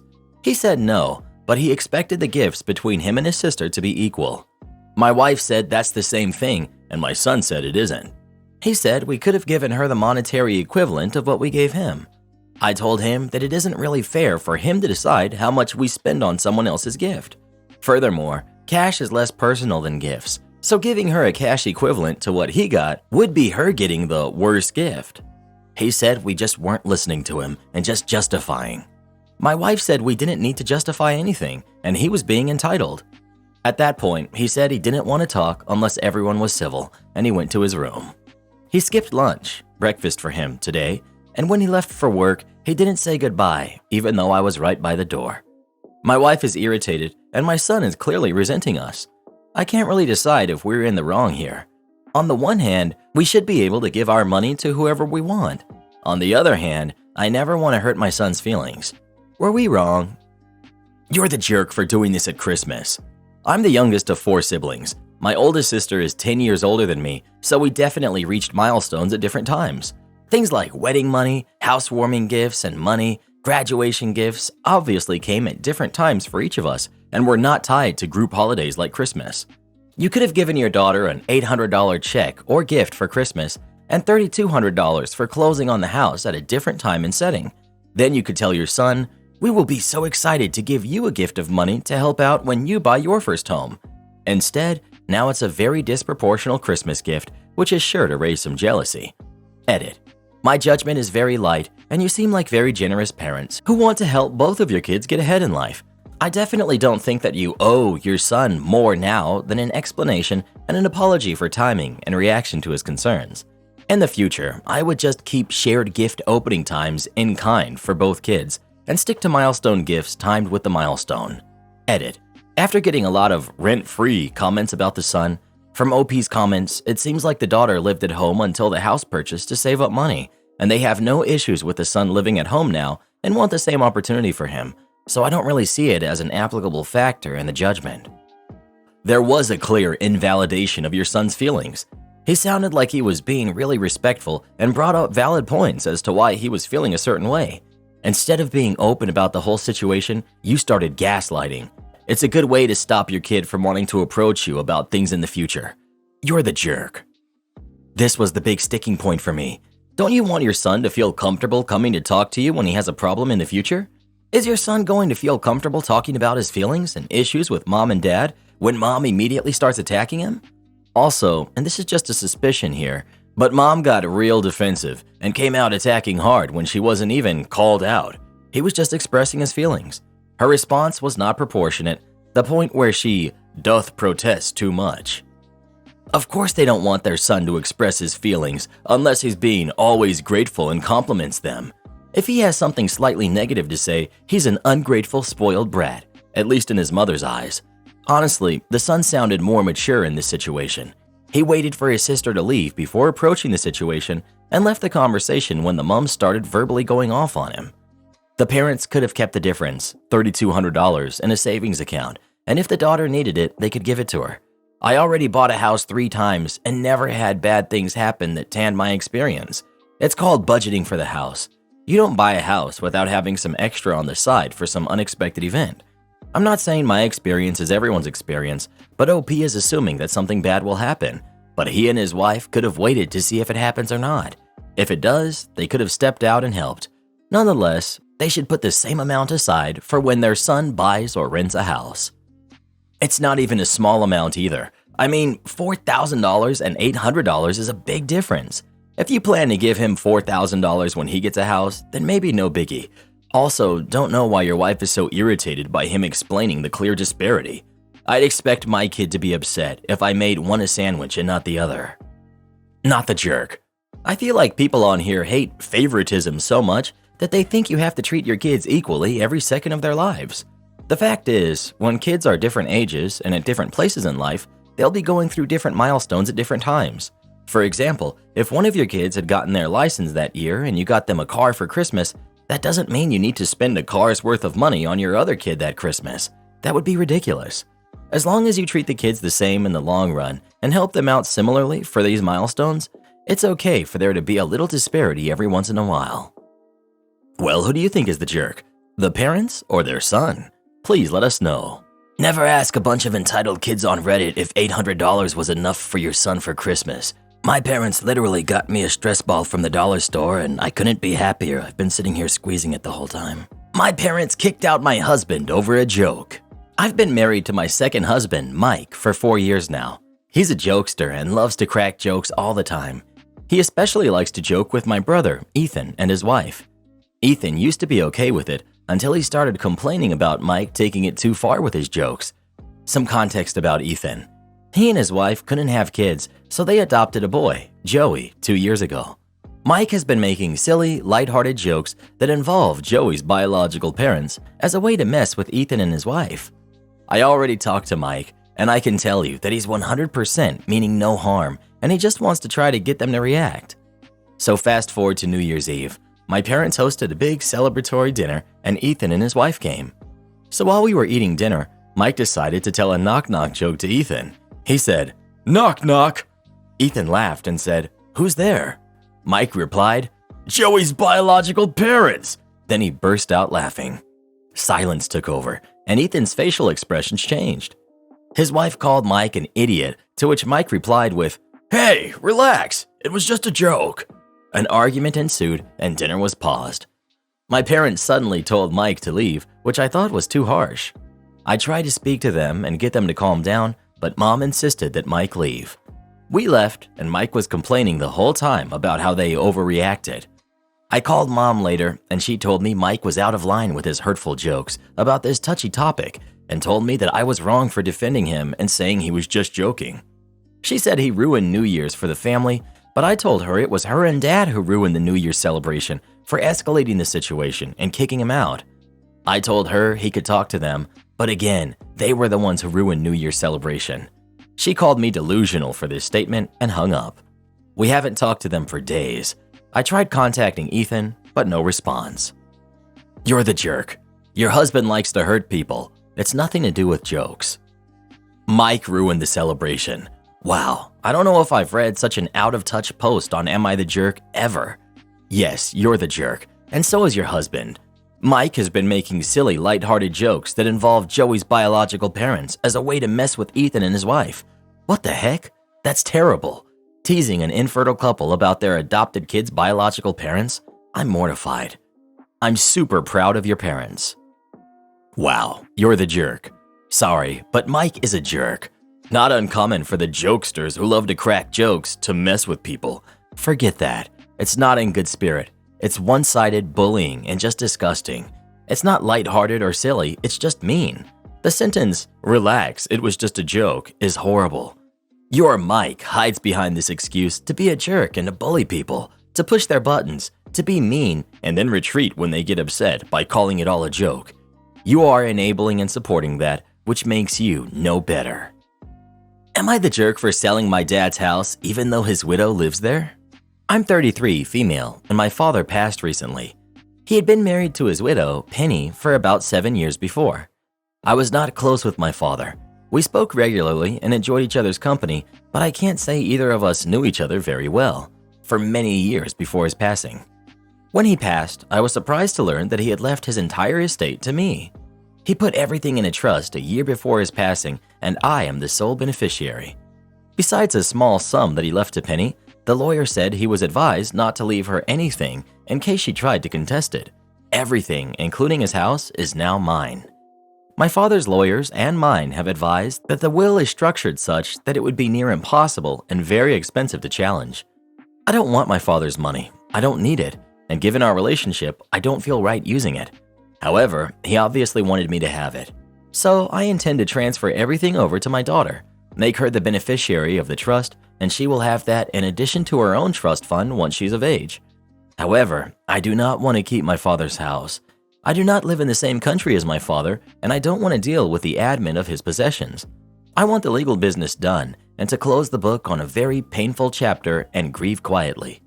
The trouble is, Penny lives in the house. Penny does not work and was financially dependent on my father. So while the lawyers say she could fight to stay living in the house, she likely can't afford legal counsel. Also, because of her lack of income, she would never be able to maintain the house, which is quite large. So I would then have to keep up the house and grounds while she lived there, which I'm not willing to do. Both because of the cost and because of the continued involvement with my father's life, which I do not want. I've notified her via the lawyers of the intention to sell the house, which has led to vicious messages from her kids, calling me evil and heartless. I understand this is inconvenient for them, nor am I responsible for the people or the mess that he left behind. I'm not doing this to get one over on Penny. I'm just trying to be done with a traumatic part of my life. Am I the jerk? Because of the cost for upkeep that you can't afford, I'm going with not the jerk. Except your father, because I find it horrible that all he left to his widow was a small sum, and even that only to avoid her contesting it. Why on earth was he married to someone he cared so little about? Once you've set a price with your realtor, give her and her family a chance to purchase the house before you list it. Then, if they refuse, go ahead and sell. Not the jerk. This is the right way to do it. Tell her family you're not going to be responsible for the property and are selling, but you will give them the chance to purchase the property before listing it. I have a strong feeling no one will step up. Not the jerk. If Penny has the means, she can buy the house from you, or her kids can buy it for her. If she does not have the means, she was probably planning to mooch off you. When customers passive-aggressively complain, but then refuse to let you fix anything they're complaining about. There's this one young guy who comes to the restaurant frequently and sometimes brings his mom. The guy himself is a nice chill dude, but his mom is something else. She always injects tiny complaints about everything she orders, but then never wants us to fix it. Here's what happened last time she came in. I take their order. Her. I want the ham and cheese omelet, but with cheddar cheese instead of American. I don't like how the Americans make globs of cheese. Whatever that means. So I ring in the order, and it comes up in a few minutes. I double check to make sure the omelet has cheddar cheese instead of American, which it does. I take their food, and she pokes it once with her fork. Her. This still has globs of cheese. Me. Oh, I'm sorry. It's made with cheddar instead of American, like you asked. I know, but it still has globs. Oh well, I guess I'll just deal with it. Me. Would you like me to have them remake it for you? And maybe use less cheese so there's not globs? No, I'll just eat it. You know, I went to your competitor restaurant the other day and got an omelet, and the one there was much bigger than this. Me. Oh, that's interesting. You know, I don't like to complain. I just think, when people are paying for food, they should get it the way they want it. Me. I agree. Are you sure you don't want it remade? No, I'll survive. She has some passive-aggressive complaint every single time, but still keeps coming back and never lets us remake the food. I can't stand people like this. Constructive criticism is one thing, but complaining just to complain makes you seem like a miserable person. Am I the jerk for kicking my friend's boyfriend out of my house after my friends planned a New Year's gathering that I can't attend? Alright, so maybe I am overreacting, but honestly, I've kind of reached a breaking point. I, male 21, am disabled, full-time wheelchair user, and live in a fairly small college town with a couple of friends. My roommates and I are part of a larger friend group of 8 people, and I'd say we're all pretty close. I really love my roommates. They're great, but sometimes a little thick. There's one person in the large friend group, let's call him Chris, who's dating a guy, let's call him James. I really don't like James for many reasons, mostly petty ones to be honest. But another fact, James is vegetarian. That's not a problem in itself, but herein comes the issue.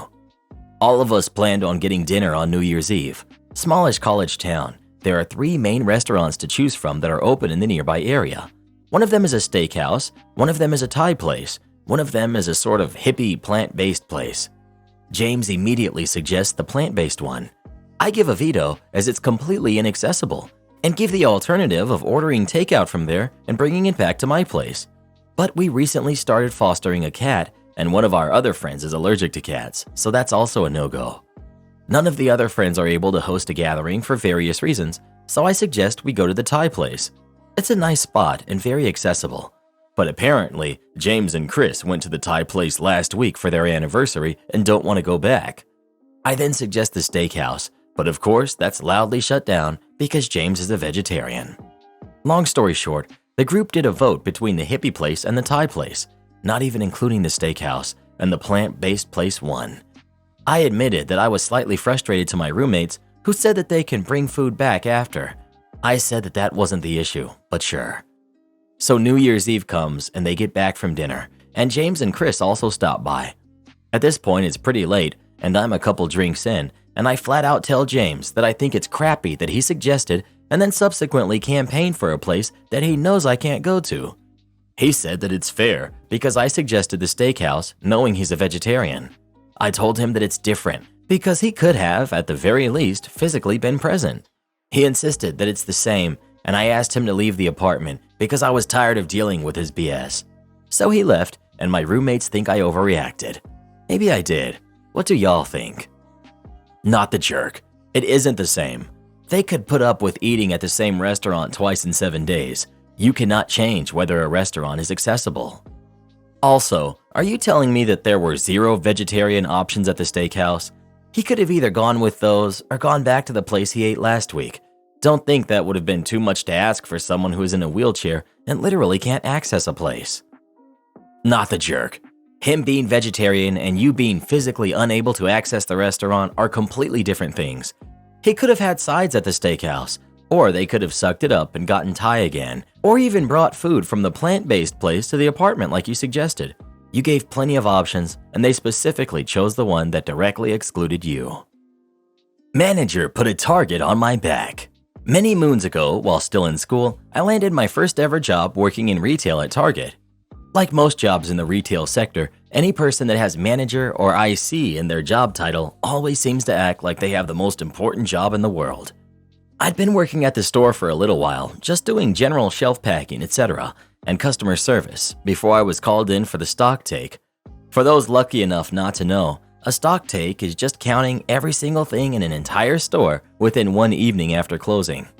It was all hands on deck, mostly school-aged kids and a few a little older to do all the work. Gotta target those profits with cheap labor. There were approximately 20 to 30 of us on the floor, and we were all given scanners and told to start in the ladies' clothing section. We had used the scanner to scan the item barcode, count how many of the same item are on the rack, enter the quantity, and move on. It must have been 10 to 15 minutes since we had started before manager started yelling at everyone that a clothing rack got missed. This was an unforgivable sin in manager's eyes. She needed to know who missed the rack. Well, as it turned out, I was guilty by proximity. She totally ripped into me about the mistake I supposedly made.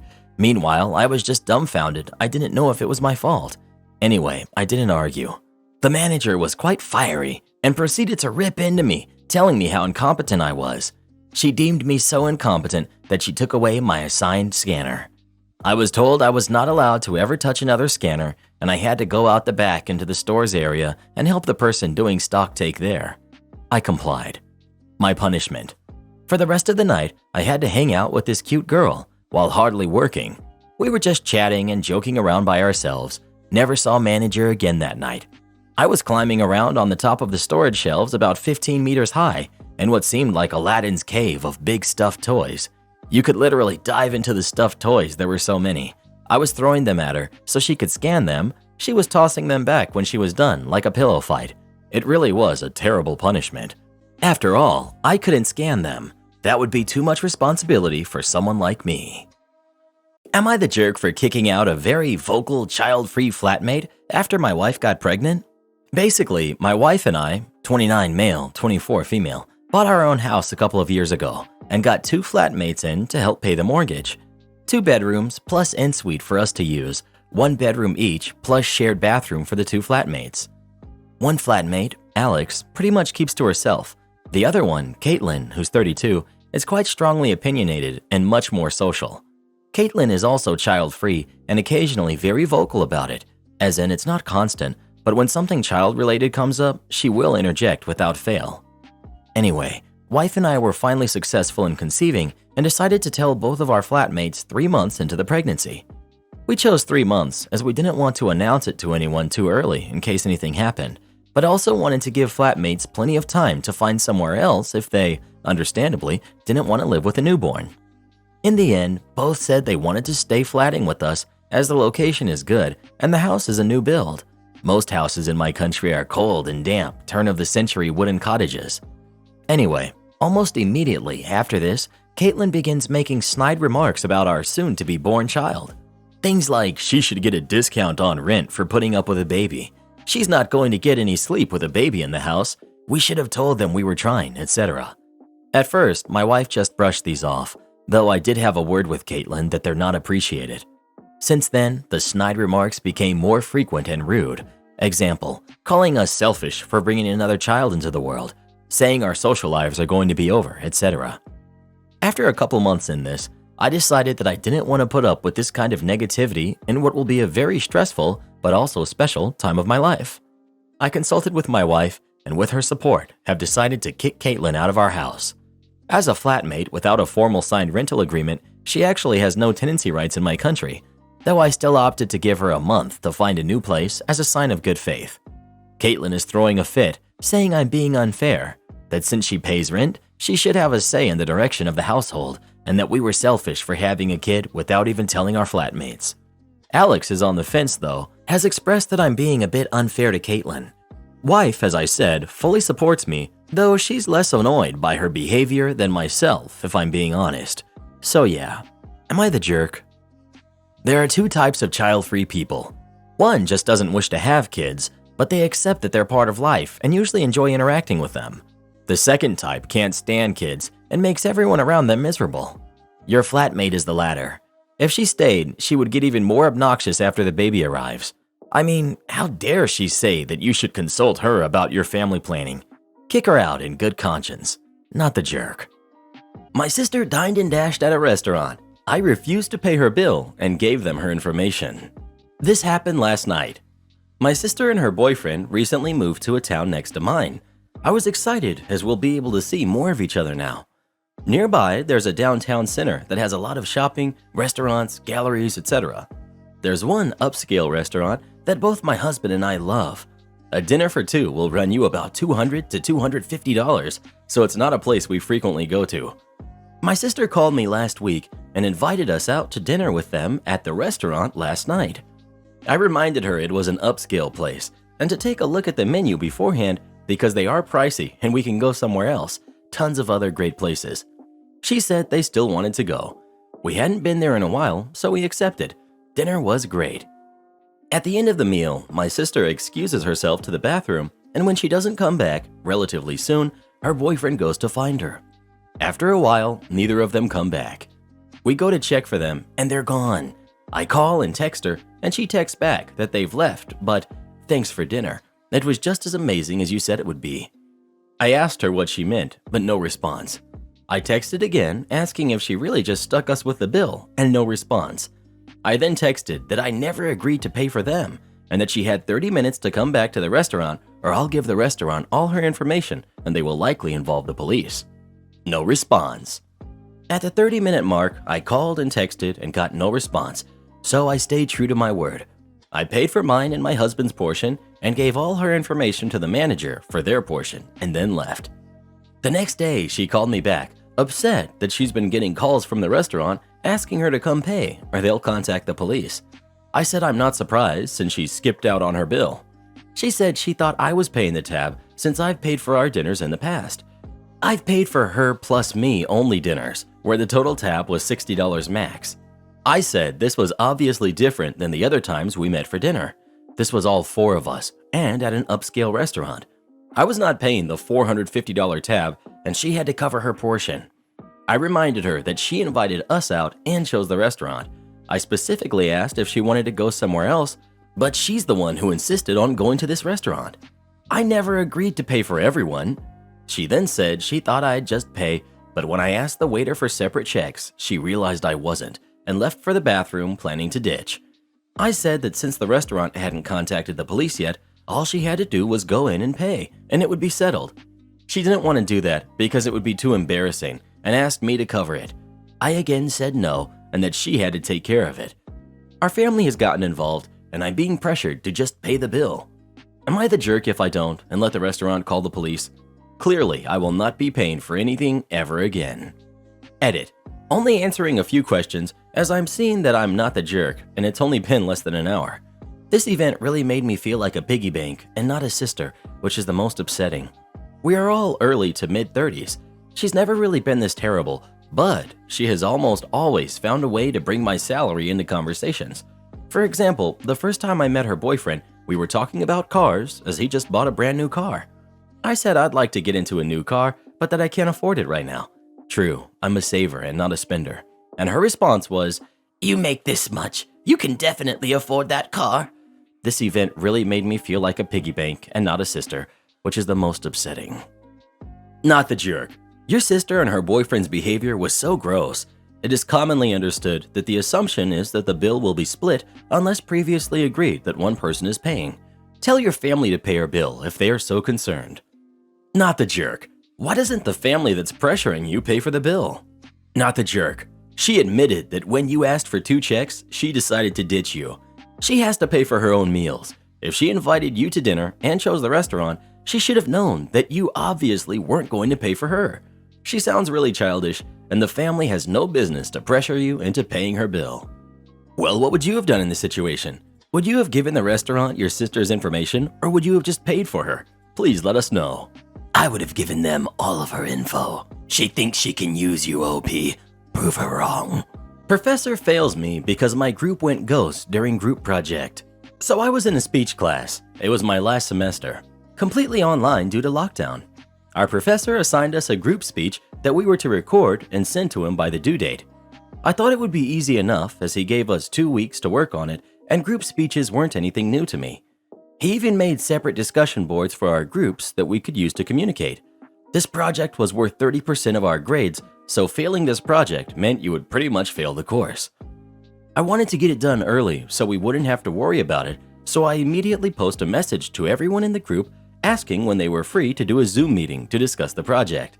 No reply for a few days by any of them. I then post again, this time a little more stern as it didn't seem any of them cared enough to even reply at all. I waited a few more days.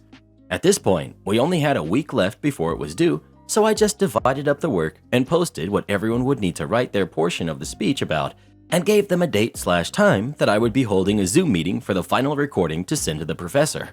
Still no reply. It was now the day before the speech was to be recorded and 2 days before the speech was due, and my group members had not made an attempt to make contact in any form at all. So I did the only thing I could think of and emailed my professor explaining the situation. But I assumed he would not reply because throughout the entire semester, it took him over a week to reply to any emails I had sent him. I then did the entire group project on my own, which took me the entire night with no sleep. After I finished writing everyone's speech, it was around the time I had scheduled the Zoom meeting to record. I joined it out of amusement, knowing nobody in my group would be there. Sure enough, it was empty. So I did the entire speech myself. But the rubric really put emphasis on transitioning to the other group members, including saying their name. So between every section where it would cut to a different member, I would say something like, "And now, my name will explain the importance of blah blah blah." Then mute my screen briefly as if to add a cut, put on a different hat, and continue the speech. I did this for all 6 portions of the speech. I turned in the speech shortly after and filled out the group member role sheet that was due as well. I just put my name in every box that was supposed to be a different member. A week passes and I see he graded the project, still not replying to my previous email about the situation, by the way, and he gave me a 0, stating it was supposed to be a group project, and me doing it solo meant I did not follow instructions. I was actually infuriated by this and knew that emailing him about the grade was as good as useless, so I went straight above him to the board of college and explained to them what happened.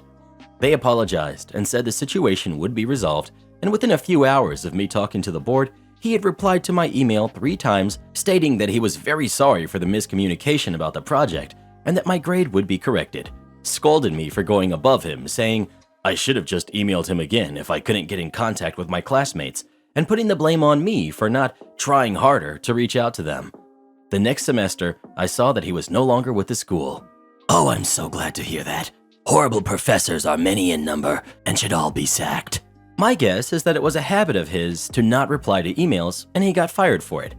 Also, his corrected grade was a 70, but I was so mentally exhausted from the situation at that point that I didn't care to fight it anymore. Many professors believe that group projects are the closest you'll find to the real world, and they're probably right if they include real-world accountability. Where they go off track is when they fail to account for the fact that the individual student is paying for the class and should receive a grade based on their specific contributions and achievements. After all, there's no such thing as a group transcript or a group degree. It's unfair and unreasonable to punish a diligent student for the inaction of lazy students if they haven't simultaneously provided a mechanism for the diligent student to hold their lazy peers accountable. If one person manages to produce an adequate result in spite of others not doing their part, I'd give them maximum credit. If they produce a superior result, I'd give extra credit. If they were unable to produce a viable result and could demonstrate that this was primarily because others refused to participate, I'd simply not count that assignment as part of their final grade. Steal my essay? Lose your full ride scholarship. I, 19 female, am a sophomore in college and I have a friend, Tia, who's 18. She's in high school and applying for colleges and scholarships. I helped her throughout the college process and she ended up getting into her top college and she got a full ride scholarship. I was happy for her until recently. I was talking to a mutual friend of ours and she started gushing about how Tia's essay was so heartfelt and beautiful. I asked to see it because I thought she had just forgotten to show me. She showed me many of her essay drafts, but as I was reading it, I was completely taken aback. The essay was one of my college essay drafts, which I'd shown to Tia for reference on writing techniques only. I made this clear. I was livid. The essay was really personal, and she barely even tweaked it up. It was almost entirely copied and pasted. I trusted her with it, and this is what she did. In a fit of rage, I gathered all of the evidence of me helping her with her college process, including evidence of me sending the specific essay to her, and I showed it to the school. She not only lost her scholarship, but she also lost her seat in the school. Now people are calling me dramatic and shaming me for robbing her of her education. She's the only person in her family to get into college and receive an academic and athletic scholarship, so everyone was rooting for her, including me at one time. And while I didn't expect the outcome to be so severe, it was. Right now I feel bad. I feel terrible.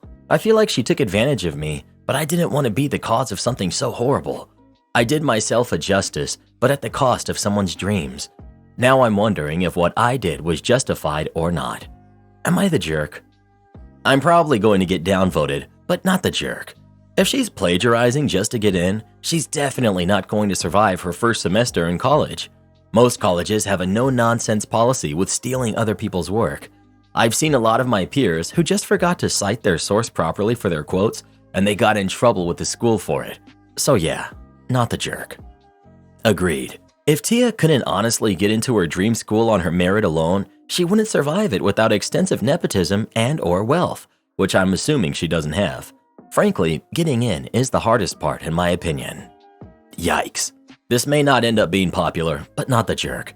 If Tia really copied your story, then that would be plagiarism, and it's a dishonest way of getting into college. It sucks she lost her acceptance and full ride, but she didn't really earn it in the first place if she cheated to get in. Well, who do you think is the jerk? OP or Tia? Please let us know. You copy my work, you bet your butt I'm reporting you. I don't want the car. First off, my dad was a great man. He was just dumb sometimes. So, background. I'm one of the youngest from a very large family. My mom passed when I was 10. My dad, bless his heart, was from the generation where the man worked and the woman took care of everything at home. When my mom passed, the responsibility of everything at home fell to the kids. By the time I was 11, I was regularly cooking dinner for 8 to 10 people. I had a long list of chores. Truly, it was fine. I'm sure I pitied myself some because my friends didn't have these responsibilities, but I really had a great childhood, minus my mom passing. When I was 16, my dad got me a car. I paid for gas with babysitting money. My dad paid for insurance and maintenance. I had to get my little sister and myself to and from school. I had to do the grocery shopping. I had to get the two of us to practices and meets. I had to run chores. I was responsible for driving her wherever she needed to go. My day consisted of getting to school, getting home, grocery store, making dinner if it was my turn, homework, practice, bed. Meets were on weekends. I never went out. I was never in trouble. I was an honor student. I'm not trying to toot my own horn, but I was a good kid. All was well, relatively. And then my dad got a new girlfriend. Her kids were in high school with me. She told him that if I got to have a car, I should be fully responsible for it. After all, her kids were. So my dad sat me down and said, I've decided that if you want a car, you have to pay for it. I expect you to take over payments, maintenance, and insurance. I told him I couldn't afford that. He told me I'd have to get a job. I said I had no time for a job. He told me I'd have to figure it out. So, cue malicious compliance. Guess what? I went and got my keys and handed them to him. I told him I didn't want the car anymore. He was a little shocked, but I guess he thought I'd come crawling back for it soon. The next morning, my sister and I missed the bus. I had to wake him up so he could drive us to school. He was ticked. We got a ride home from school. At 5:30, when dinner was supposed to be on the table, I was reading on the couch. He came home. Where's dinner? I said, oh, I didn't have a car to get to the store. I'm sure there are some leftovers you can heat up. He told me I'd have to start walking to the store. I told him I didn't have time. Finals were coming up. Didn't he care about my grades? An hour later, I told him it was time for practice. My sister and I needed a ride to and from practice. He told me to call a friend. Sorry, I can't. No one on the team lives in this town. It would be really out of the way for anyone else. He drove us. Then he picked us up, silently fuming the whole way. The next morning, oops, we missed the bus again. I had to wake him up again. Plus, he had no orange juice in the morning, on account of no one going to the store. Once again, no dinner on the table. He had to drive me to the store when he got home. Once again, we needed a ride to practice. I informed him that the meet that weekend was an hour away and we had to be there at 9. That was enough for him. It was probably the most parenting he had done in 30 years of being a father. He called me to the top of the stairs. He tossed my car keys to me. "I've decided you can have your car back. I'll pay for half of the payments and half of the insurance. You can only use it for school, practice, meets, chores, and driving your sister." I laughed, tossed the keys back, and said, "That's all I use it for anyway. I don't want the car. Sell it." 5 minutes later, he's screaming my name from the bottom of the stairs. He overhand whips the keys up the stairs. Y'all, my dad never got mad. His new deal was he'd pay for everything but gas, but I wasn't allowed any personal use of the car. I said, "So I have to pay to do chores and I get no benefit from it? No thank you." And I tossed the keys back down the stairs. Half an hour later, he demands my presence in the living room. He calmly said he would pay for everything but gas. I'd have the use of the car when I wanted, but I had to do all the stuff I'd previously been doing without complaint until his girlfriend got into his head. He didn't phrase it like that, of course. Then he said, "I hope you learned a lesson here." I did. I certainly did. Y'all, please refrain from calling my dad names. He passed several years ago. I loved him very much, and you're bumming me out. He raised us to the best of his abilities, and all his kids are happy, fairly successful, and very, very close. Please just enjoy the story of malicious compliance and teenage triumph. Am I the jerk for buying my son an apartment behind his dad's back? My son, Aiden, who's 23, moved back in with us upon graduating college as my husband wanted. My husband's original plan was to have Aiden live with us for free, but stay home and help with his disabled younger brother, who's 16. Aiden started complaining about needing money and wanted to find a job. My husband was against this and even offered to double his allowance, but Aiden was growing tired of staying at home. So he began looking for jobs here and there for over a year, but none of his job applications came through.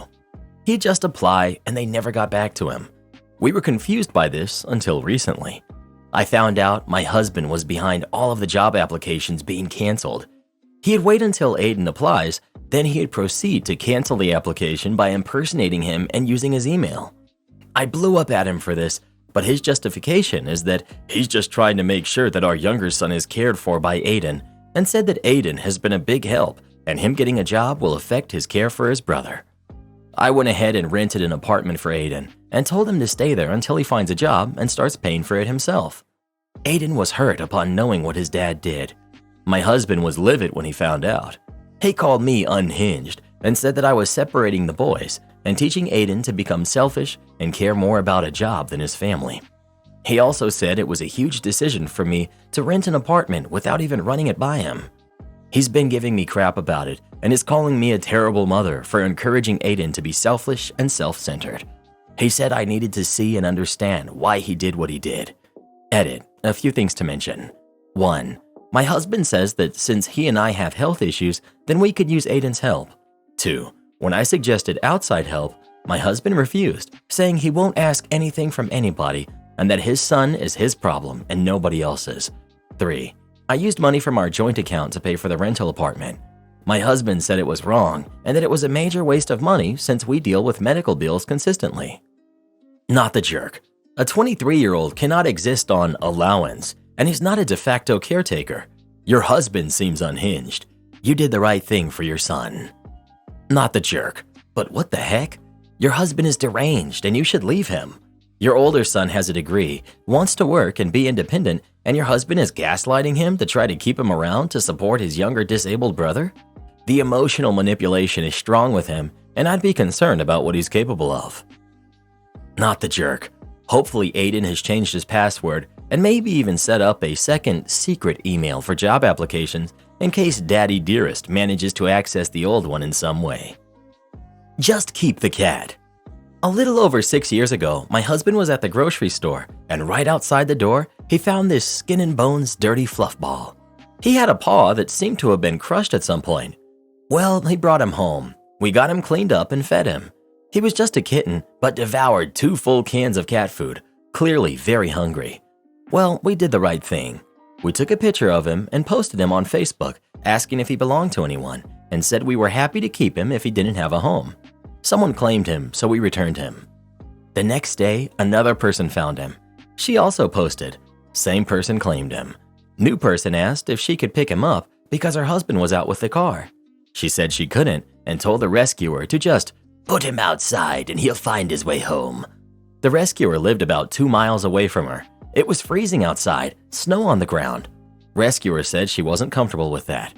Some people who had seen our post and the new post started politely suggesting that it would be safer to keep him inside. His owner lived next to a busy street across from the grocery store where my husband originally found him. She started getting angry and defensive, saying it was impossible to keep him inside, blah blah blah.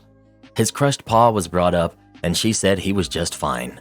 Then she said, "If you all think you know better than me what's best for my cat, just keep him." K. Second rescuer messaged us. She had since found our previous post and said she couldn't keep him because she already had enough pets and asked if we still wanted him. We said absolutely. My husband went and picked him up. Original owner really lost her crap then. She started messaging us saying that she was going to call the cops because we stole her cat. I replied with a screenshot of her comment saying to keep him. We took him to the vet. Vet estimated that he was about 8 months old. He said that the paw didn't seem to be causing him any pain, so an x-ray wasn't necessary unless that changed. Neutered him, gave him his shots, flea meds, ear mite meds, and wormer for our 2 resident cats as well, because fleas, ear mites, and worms are very contagious. Resident cats, Connor and Murphy, hissed at the new kitty. We named him Mickey for about 2 days. Then they were all friends. As I mentioned earlier, it's been about 6 years. Mickey has never once tried to get out. He's partial to my husband, but will cuddle with the rest of us if my husband isn't home. Guess he remembered who saved him. As for the original owner calling the cops, if she did, they told her to kick rocks. They never showed up. I saved that screenshot though. All 3 of our boys are very happy and healthy indoor cats. Drink on the job? Pay the price. This happened about 4 years ago, and I've been itching to share it here recently. I used to work for Big Brown as a delivery driver. At the time, I was still a cover driver, which is essentially a full-time driver without a permanent route. Every day you'd go in not knowing what part of the city you'd be delivering to. It really sucked. I had started to get dispatched to a pretty nice area regularly since the regular driver was out for a few months and felt like I was hitting my groove. I could tell, with pretty decent accuracy, how long my day would be just by looking at the stop count, and the route was just outside of the city and what we all considered the countryside, so it was beautiful too. I was really starting to enjoy it. Then in comes Sizzleburger. Not his actual name, but it sounds so similar to what we called him. Sizzle was a cover driver like me, but he had about a year of seniority on me. That meant that he was allowed to choose which route he wanted to take based on who ranked lower than him. The rules about this were always weird. Like when I would try to do it, management would push back and say that I wasn't allowed even though it's in our contract. Sizzle was also very full of himself. He looked like a wannabe mob boss from The Sopranos, and whenever he was mad about his route, he'd file a grievance and come out and say, "This crap's gonna stop." We did not get along since he was, a complete jerk to everyone. The day finally comes when Sizzle decides he doesn't like that I'm running the cushy route and he's tired of the one right next to it, which was really not that bad. I had looked at the dispatch list and did my little time calculation, so I knew that I could finish his route faster than I could the cushy route, so I patiently complied and went to work. It's getting towards the end of the day. I had maybe 5 stops left when I get a call from my supervisor. "Hey, Robot Turkey, you're really not gonna like this, but I need you to go take 30 stops off of Sizzleburger because he has 70 stops left." Me, you gotta be kidding me. You know he bumped me from the route this morning. I know. He's been on our last nerve with the grievances, so just go take the stops, and I promise you won't get bumped by him again. I knew he must have gone out on the route and at some point realized that he picked the worst route for the day based on stop count. But to have 70 stops left at around 7 o'clock meant he had been sitting on his butt for half the day. But again, I complied and went to meet up with Sizzle. I pull up to his truck and I open the door. Immediately, I'm hit with a smell like walking into a bar at 2 a.m. when all the beer is drying up on the floor. I look at him and he's obviously drunk, an alcoholic drunk, like he thinks he can hide it, but his eyes were so bloodshot it was just pathetic. I say nothing while he tries to play down the fact that I'm helping him on the route he bumped me from. I take my boxes and leave. If this was another job, I might not feel so passionate about this, But as a truck driver, I have zero tolerance for anyone getting behind the wheel intoxicated, especially driving the huge trucks that we did. After I left, I called my buddy, who is another driver with a lot of seniority, and asked what I should do. He says he'll call the supervisor and that I should finish the stops I had. About 10 minutes later, I get a call from the supervisor again. Supervisor: "Hey, we know what's going on, and I just wanted to let you know Sizzleburger will no longer be working for us. We've been waiting for actual proof that he's been drinking on the job, and you just gave it to us, so good job. And we're sending 2 more guys to split up the route. In his own words, this crap's gonna stop." You should have called the cops and had them pull him over in the delivery truck. It may have caused some problems for your company, but if your company thought he was drinking on the job and they were just waiting for proof instead of being proactive, like sending a supervisor out into the field with a breathalyzer and pulling his truck over and telling him to blow, they deserve it. They put many, many lives at risk. Am I the jerk for walking out of an interview because I was unprepared and causing the referrer to get in trouble? I, female 18, live at home with my parents and attend community college so I can save up to transfer. My big sister, who's 21, also lives at home but goes to a real college nearby. Her words. I've been looking for a part-time job and asked my sister if the restaurant she waitresses at has any openings. She said maybe, but that was a few weeks ago and I never followed up. Cut to the issue. She came to my room last week and asked me if I wanted to get lunch with her, and I said sure. I assumed we'd just go through drive-thru, so I wore fuzzy slippers, the outdoor kind, sweatpants, a high school t-shirt, and my hair was kinda dirty in a bun. I wasn't expecting to see anyone. We've only ever gotten fast food together. We only eat at sit-down places with our parents. We pulled up to her restaurant, and I told her I wasn't really dressed for that, so could we eat somewhere else? She said not to worry about it, and we went in. She immediately went to say hi to her friend at the hostess stand and left me with her manager. I thought it was weird that the manager was standing in the front until she told me I was there for an interview. Apparently, my sister did get me an interview, but thought it would be hilarious to embarrass me in front of her coworkers by catching me off guard. I was so shaken that I immediately said, "Sorry, I wasn't expecting this," turned around and just left. At the time, my sister couldn't stop laughing and didn't say much, but apparently she's now facing consequences at work because her manager is really upset at having her time wasted and thought what my sister did was unprofessional and not funny. I don't think she'll get fired, but she had her hours reduced and a formal write-up. Now my sister is blaming me for making her look bad by not going through with the interview. Her friends have called me mean names, making me feel horrible, but I'm so torn. I haven't told my parents yet because I'm really embarrassed and I don't want to get in trouble. My friends are split between thinking I should have tried to be strong and finish the interview, but others are supportive of my decision. I don't know anymore. I'm just really confused. Not the jerk. Your sister attempted to humiliate you for a laugh, and her boss reacted predictably to her unprofessional, terrible behavior. Actions meet consequences. Exactly. OP, you're not the jerk, but your sister is. She doesn't tell you about the interview, wants you to be humiliated and laugh at you with her friends. Karma got her good, and I'm glad the manager saw through it. But OP, stand up for yourself. Don't let her bully you. Not the jerk. It was your sister who put you in this situation. She thought it would be funny to humiliate you. I find jokes about you funny. Why don't you find jokes about you funny? So how is it your fault at all? Take my laptop home? Sure. Working in a small company in the Netherlands as a warehouse manager for over 3.5 years. I'm leading a team of 5 people doing the physical work, and I basically take care of all administrative work regarding import and export. During lockdown, some people were forced to leave, and their jobs were divided among the other staff. Some left without leaving important information regarding their work, which left us with a lot of extra work. Because of that, our boss made it so that everyone needed to assign someone as their deputy. This way, there would always be someone to do the work needed. I had a guy from our warehouse, I'll call him Steve, who I taught how to arrange export, receive stock, etc. Steve would do that when I wasn't free. In the beginning, I had not yet taught Steve everything, and he would not respond to incoming emails on my computer. During this time, all of our computers were replaced by new laptops so everybody could work from home if necessary.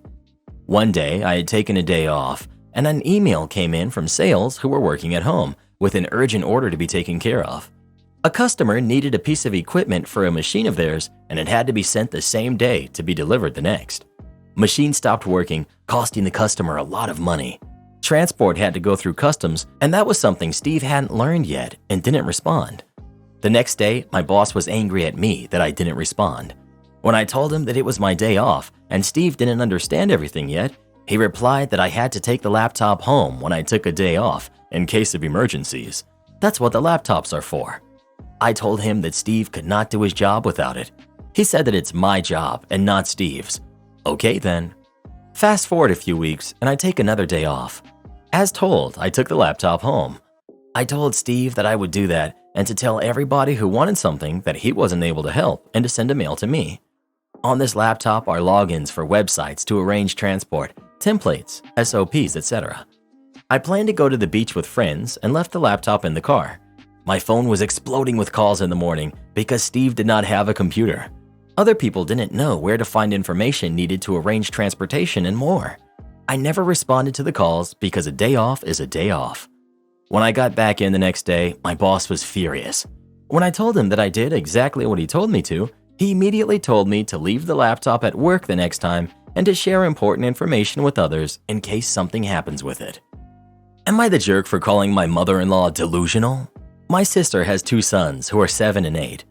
I have a daughter who's 8. My sister and her kids were over at my house and my mother-in-law was there with us as well. My daughter adores Barbie and so put on the Barbie princess and a pop star movie. My nephews were all like, "Ugh, I don't want to watch this," etc.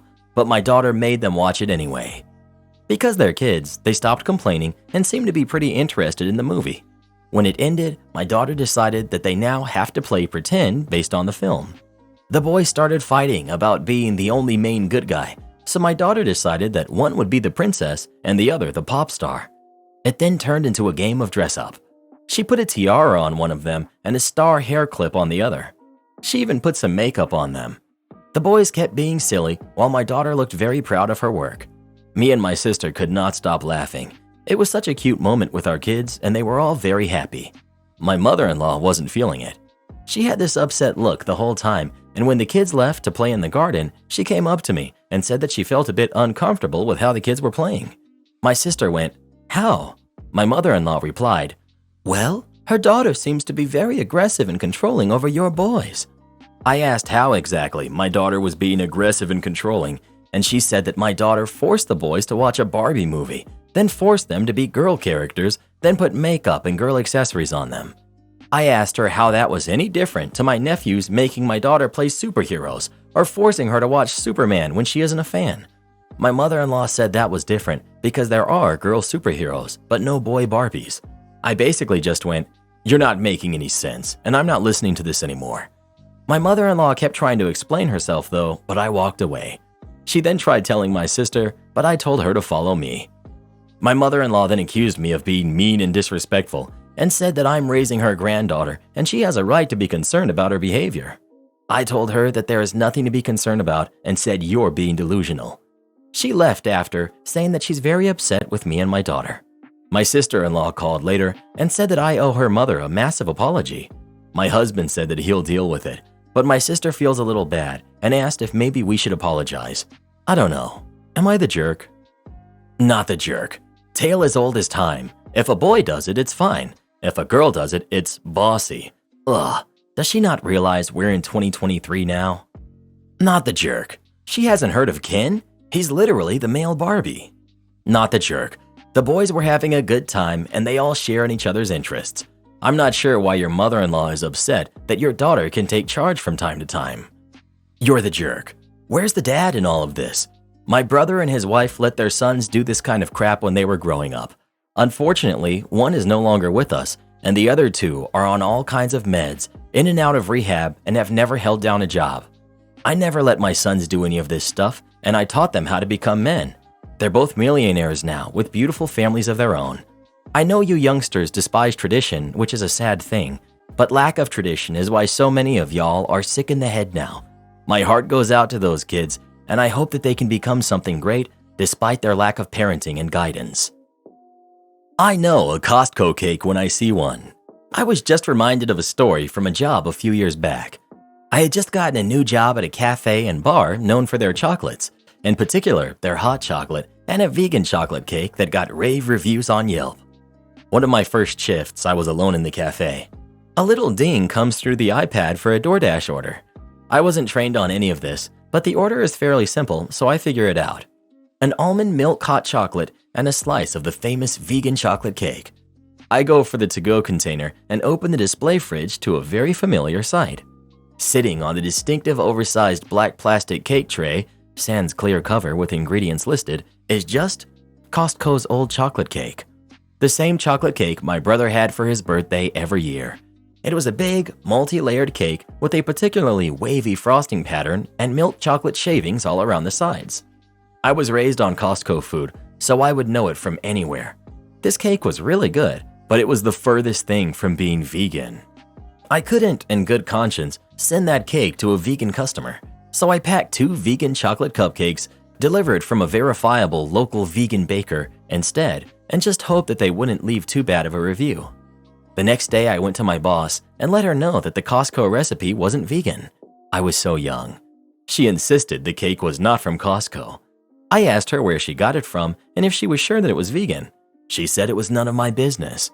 That was all I needed to hear. I started looking for a new job and got one a few weeks later. In the ensuing weeks, I told every customer I served that the chocolate cake was mislabeled as vegan. If people ordered it online, I continued to pack 2 actual vegan cupcakes in its stead. A lot of customers I spoke to were really upset as they had eaten the cake in the past, not realizing it didn't fit their diets at all. It was a big reason for the cafe's high reviews on Yelp, as people would say it was some amazing secret recipe when it's really just eggs, milk, and a ton of butter. It really upset me that the owners were taking advantage of people with fewer food options and just straight lying to them to build a reputation in the community. Not too long after I moved on, the cafe closed down for good, and the space transitioned to a juice bar, which is of course fully vegan. It has great reviews from the locals on Yelp. Good for you. It's a pathetic excuse for an owner or GM to knowingly and repeatedly pass something off as vegan that clearly isn't. Karma can truly be a jerk sometimes. They got what they deserved. As a caterer, I have recognized an awful lot of supposedly homemade cakes as being from some of the wholesalers, including one cafe which sells a Costco chocolate orange cake as homemade. Am I the jerk for sending my son to stay with his dad because he left the door unlocked? I, 45, am a single mom. I do not have a lot of rules, but I expect the few I have to be followed because they are both for safety and common courtesy. My 18 male oldest son has always had difficulty following rules. He's also extremely irresponsible and does not seem to understand how his actions affect others. Lately, when he does something wrong, he gets irrationally angry about it or tries to rationalize it. Any comment, even constructive criticism, is met with aggressive anger and name-calling. By his own admission, he has anger issues. He's working on them, and he sees a therapist regularly. He even blows up at himself when he's alone in his room if he spills a drink or stubs his toe. It's completely over the top. Now that he's legally an adult, if we have a disagreement, he will immediately start yelling, name-calling, and say that he's an adult and I can't tell him what to do. He's made some poor decisions that have negatively impacted our family and does not seem to understand consequences at all. If this was any other relationship and not my kid, I would have ended it a long time ago. I'm sick of his blow-ups and being called names in my own home. And I'm sick of him doing whatever he wants with no regards to how his actions affect others. It's caused a lot of unneeded stress. Tonight I hit my breaking point. He went out, and when he got home, he did not lock the door or even check to make sure it was latched. I heard him come in and called out to lock the door because I was in the back of the house at the time.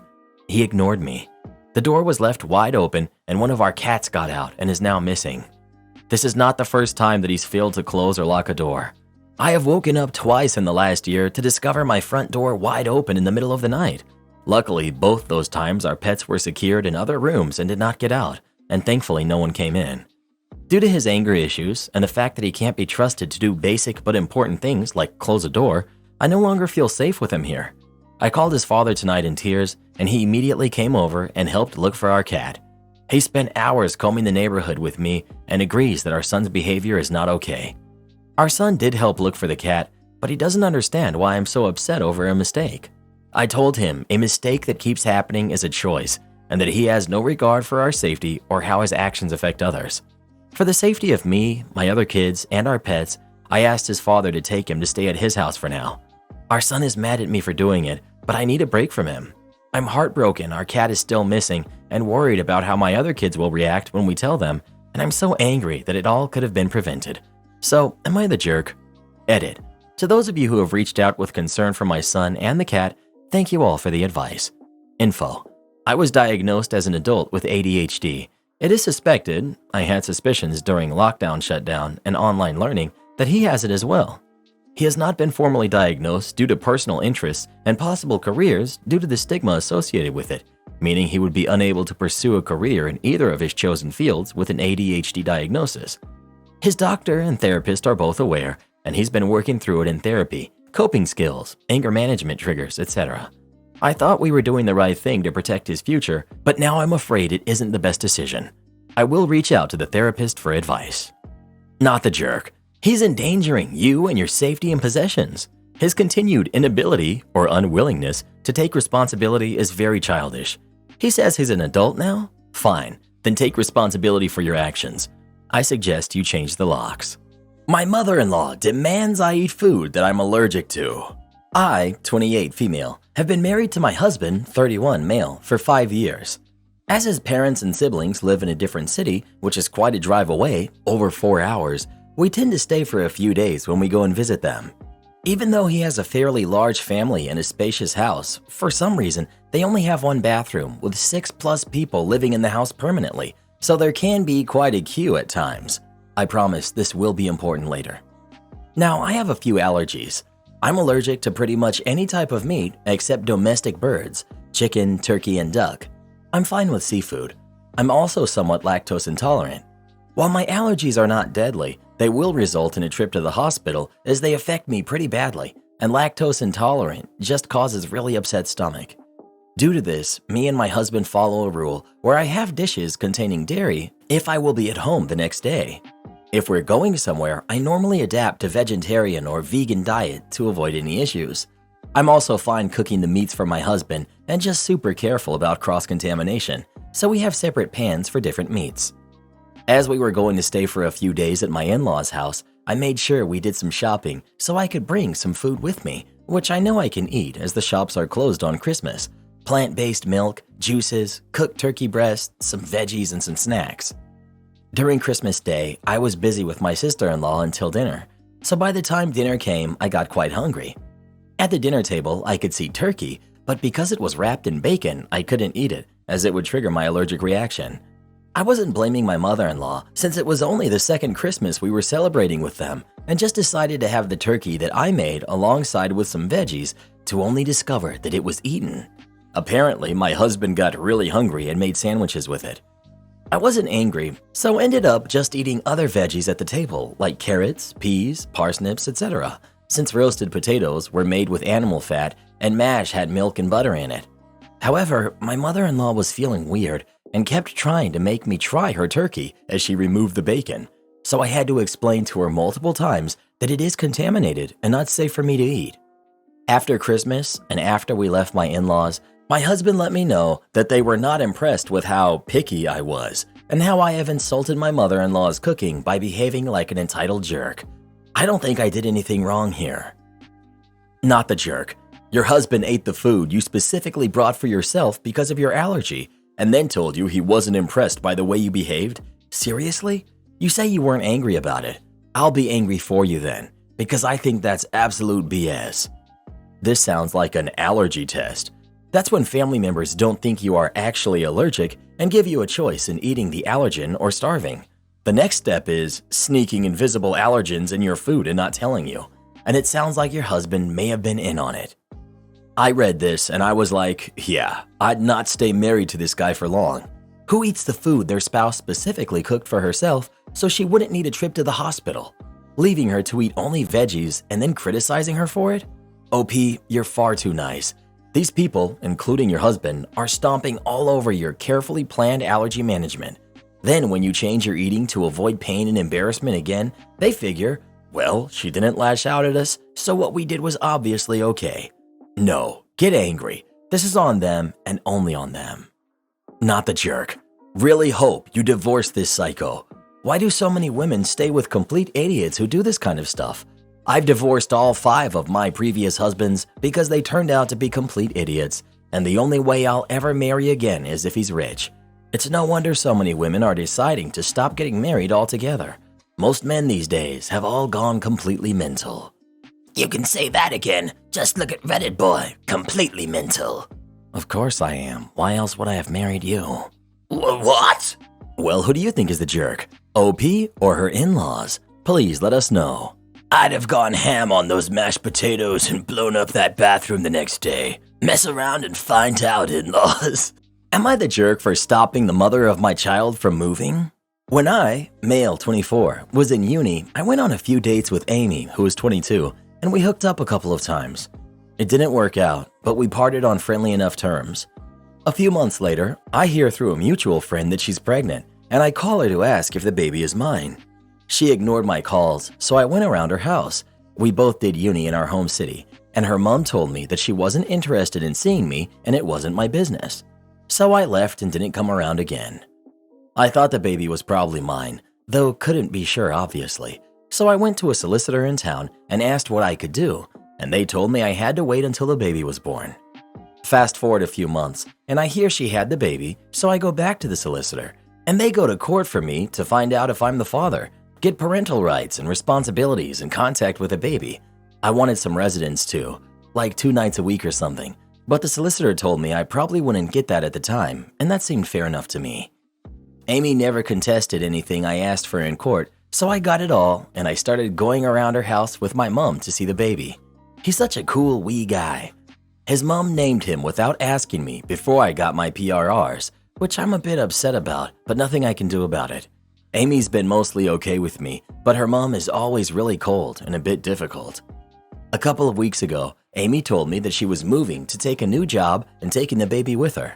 The job is a really exciting position at a financial firm in the capital city, and probably not the sort of opportunity she'd have here. The capital is not too far away, 40 minutes on the train, but I was unhappy that I would have to travel further for contact. Amy wasn't interested in talking about it and said she was the main parent and I would just have to make it work. I was really upset, so I went back to my solicitor, and they have asked for a specific issue order to stop the baby's address from being moved to a different city. The court won't decide for another couple of weeks, but I got a call from Amy's mom saying I was selfishly trying to ruin Amy's future, and she should be able to make the decision because she gave birth, and if I wanted to say, I should have married her before getting her pregnant. Am I the jerk for going to court and interfering with Amy's future? Edit to address some recurring points. I didn't get a DNA test. I asked the court for declarator. That was the father, and they served the papers on Amy, and she decided not to participate in the court process. I gave evidence about our relationship and my interactions with Amy since then. Amy herself has never denied that I am the father. Her position was just that it was none of my business. I feel like folks are concentrating on this and trying to make it out that I'm pushing some kind of lie when it's not something that's actually in doubt. I'm not seeking a relationship with Amy or trying to reinsert myself in her life or control her. All I want is to be a co-parent with her. I don't really understand the comment saying she doesn't want a relationship with me, therefore I shouldn't have tried to be involved in my kid's life. I get that it's not a great distance, especially compared to some American cities, and I get that it might look like I'm just interested in my convenience. But I'm really worried that if the trains are on strike or I miss a train or whatever and it impedes my contact, then I will look bad when I ask to have residential time with the baby. I'm hoping to eventually be an equal parent, and I'm scared that this is in danger. I've been knocked a bit by all negative responses, so I'm going to think about what the best solution might be. You're the jerk. I could understand if she wanted to take your kid 4 hours away, but 40 minutes is nothing. Better opportunities for Amy will create a better life for your son. By preventing her from moving, you're not only sabotaging Amy, you're impacting your baby too. Why? Because you're too lazy and selfish to travel 40 minutes. You're the jerk. If she was moving far away, you wouldn't be. But 40 minutes is a normal commute for anything, like within the same city in metro commute time. Perfectly capable for you to maintain your relationship with your kid. I don't know your local law, but I'm doubtful you will succeed. You're the jerk. All this seems kinda creepy. She's not interested in building a relationship with you. Take the 40-minute commute and see your kid. Stop preventing her from improving her life and thereby your kid's life too. Well, who do you think is the jerk? OP or Amy? Please let us know. 40 minutes is a long commute?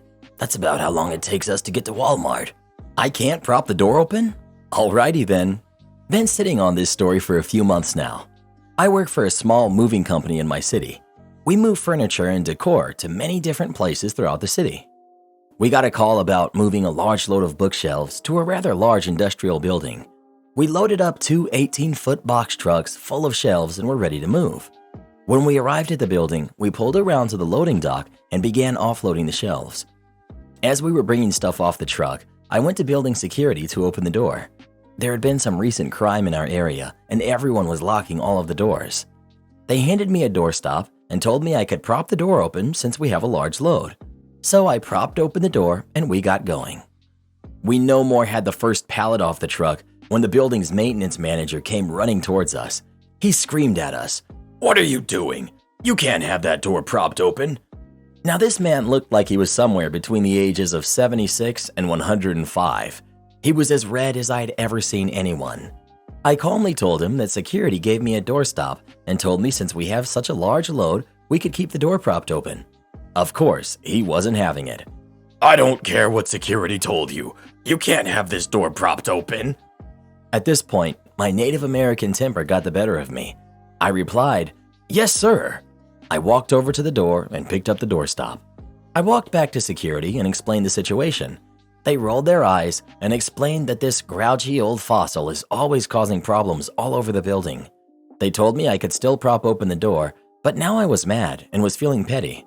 He doesn't want us to prop the door open? Alrighty then.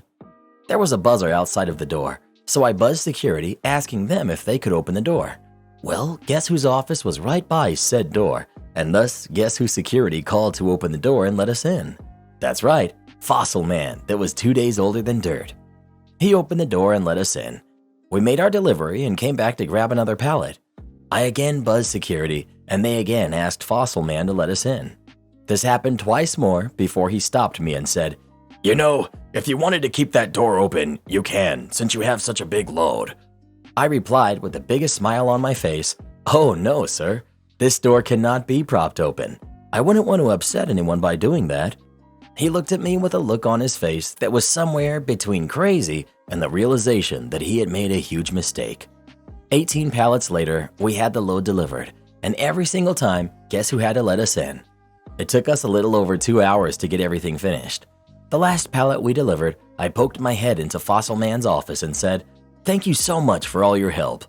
I'm pretty sure he popped a blood vessel. Am I the jerk for leaving a pregnant woman outside? Okay, so I, 19 female, am autistic, and my sister, 30 female, asked me if I could come over to her house to babysit for her while she and her husband went out on a much-needed date night. I had some reservations about this, and I've never supervised the kids alone. She usually brought them to my parents' house, and my parents mainly watched them while I did my thing, but also kept an eye on them and kept them entertained. However, my sister assured me that all will be well, and she'll write me a list of instructions to follow, and it will be easy. I asked if I could have a friend over with me, but she said no, and under no circumstances am I to allow strangers in her house. Anyways, 3 hours in, and a pregnant lady comes knocking, and she was distressed, looked like she wasn't feeling well, and told me she's the next door neighbor, and that she forgot her keys at home and has no place to stay until her husband comes back. She also told me that she's dizzy and not feeling well. I felt very conflicted. On one hand, I didn't know this woman and wasn't sure if she was telling me the truth about being my sister's neighbor, so I didn't think letting her in was an option. I called my sister many times to ask permission to let this woman in, but she didn't pick up. On the other hand, I didn't feel comfortable leaving her in that state outside in the cold. I tried calling my parents too, but they didn't pick up. I was basically left to decide on my own. I brought out a chair to the porch and told her she can sit there and wait for her husband if she'd like. I also offered for her some water and food, but she politely declined and decided to wait outside her house. She proceeded to wait 2 hours until her husband came back, and I saw her crying at some point. I felt so bad, but I felt like my hands are tied. I tried calling my sister and parents many times, but no one picked up. When my sister came home later that night, I told her what had happened, and she lashed out at me, calling me an idiot, and saying when she told me not to allow strangers in, she didn't think that she needed to tell me her 7-month pregnant neighbor in distress was an exception to the rule. My parents also later reprimanded me on taking everything so literally and being an idiot. Am I the jerk? Update. Since everyone is asking why didn't she go to another neighbor, while I'm not sure why exactly, I'm gonna explain the layout of the house in my sister's neighborhood a bit. So basically there are 3 houses that are close to each other. My sister's, the pregnant woman's, and another house. There are more houses down the road, but they're kind of far behind. Within walking distance, but she wouldn't be able to see her husband pull up from there, I think. Maybe that's why. I don't know, but it is possible that she went to the other houses near us and got turned down before she came to me. I didn't ask her. Not the jerk. And I'd tell your sister that if she's not going to answer her phone when you're responsible for her kids, you will not be watching them again. Not the jerk.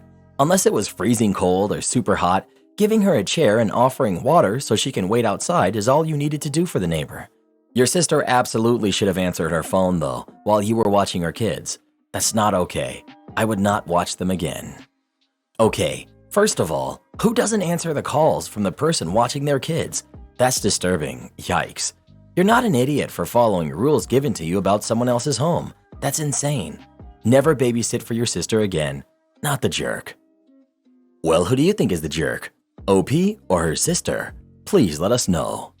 You can never be too safe this day and age. I don't blame OP one bit. Downstairs neighbor demands we walk normal, so we do, and she hates it. We've been living in this apartment for 3 years. It's old, it's cozy. The building is around 20 years old, and though the appliances and wall paint and carpets have been replaced, the floor has not. It's painfully thin. Every step we take creaks and groans, and it's annoying. Living on the 3rd floor, we know it's gotta be even more so for whoever lives below us. So we've done our best to be mindful of their comfort and try not to make too much noise. We had a new downstairs neighbor move in a couple months ago, and she is not convinced that we are literally tiptoeing around our apartment. Every time I get home and close my door, she's banging on my floor with a broom or something. Every time I cross the living room, banging. Every time I vacuum, banging. Every time my dog chews on a bone, she bangs on the dang floor, and it scares my poor dog. We've been living on eggshells trying to be courteous, but she's driving us mad with her insistent banging every time we take a step. I guess she had finally had enough because she came upstairs to yell at us the other day. You are too loud. You need to be courteous and walk normal. You have neighbors, she yells. She almost looked like she was going to cry. It was disturbing. We felt bad. My husband tried to explain that, "Ma'am, we do our best to be quiet, but these floors are really old and they creak. We're not stomping or jumping or running, we're living, but we'll continue to be considerate." She was not impressed with his answer and continued to argue. Well, I lived on a 1st floor before, and my other neighbors weren't loud like you. It's so loud, and my job is so stressful, so I just want you to stop stomping. I don't want to be a mean person, but I really think that you're too loud. So, you know what we agreed to? To walk like normal people. Okay, we'll walk normally, we said. This is exactly what we had been doing, nothing different. So she still bangs on the floor and gives us dirty looks. But we're being normal people who walk normal and don't stop around.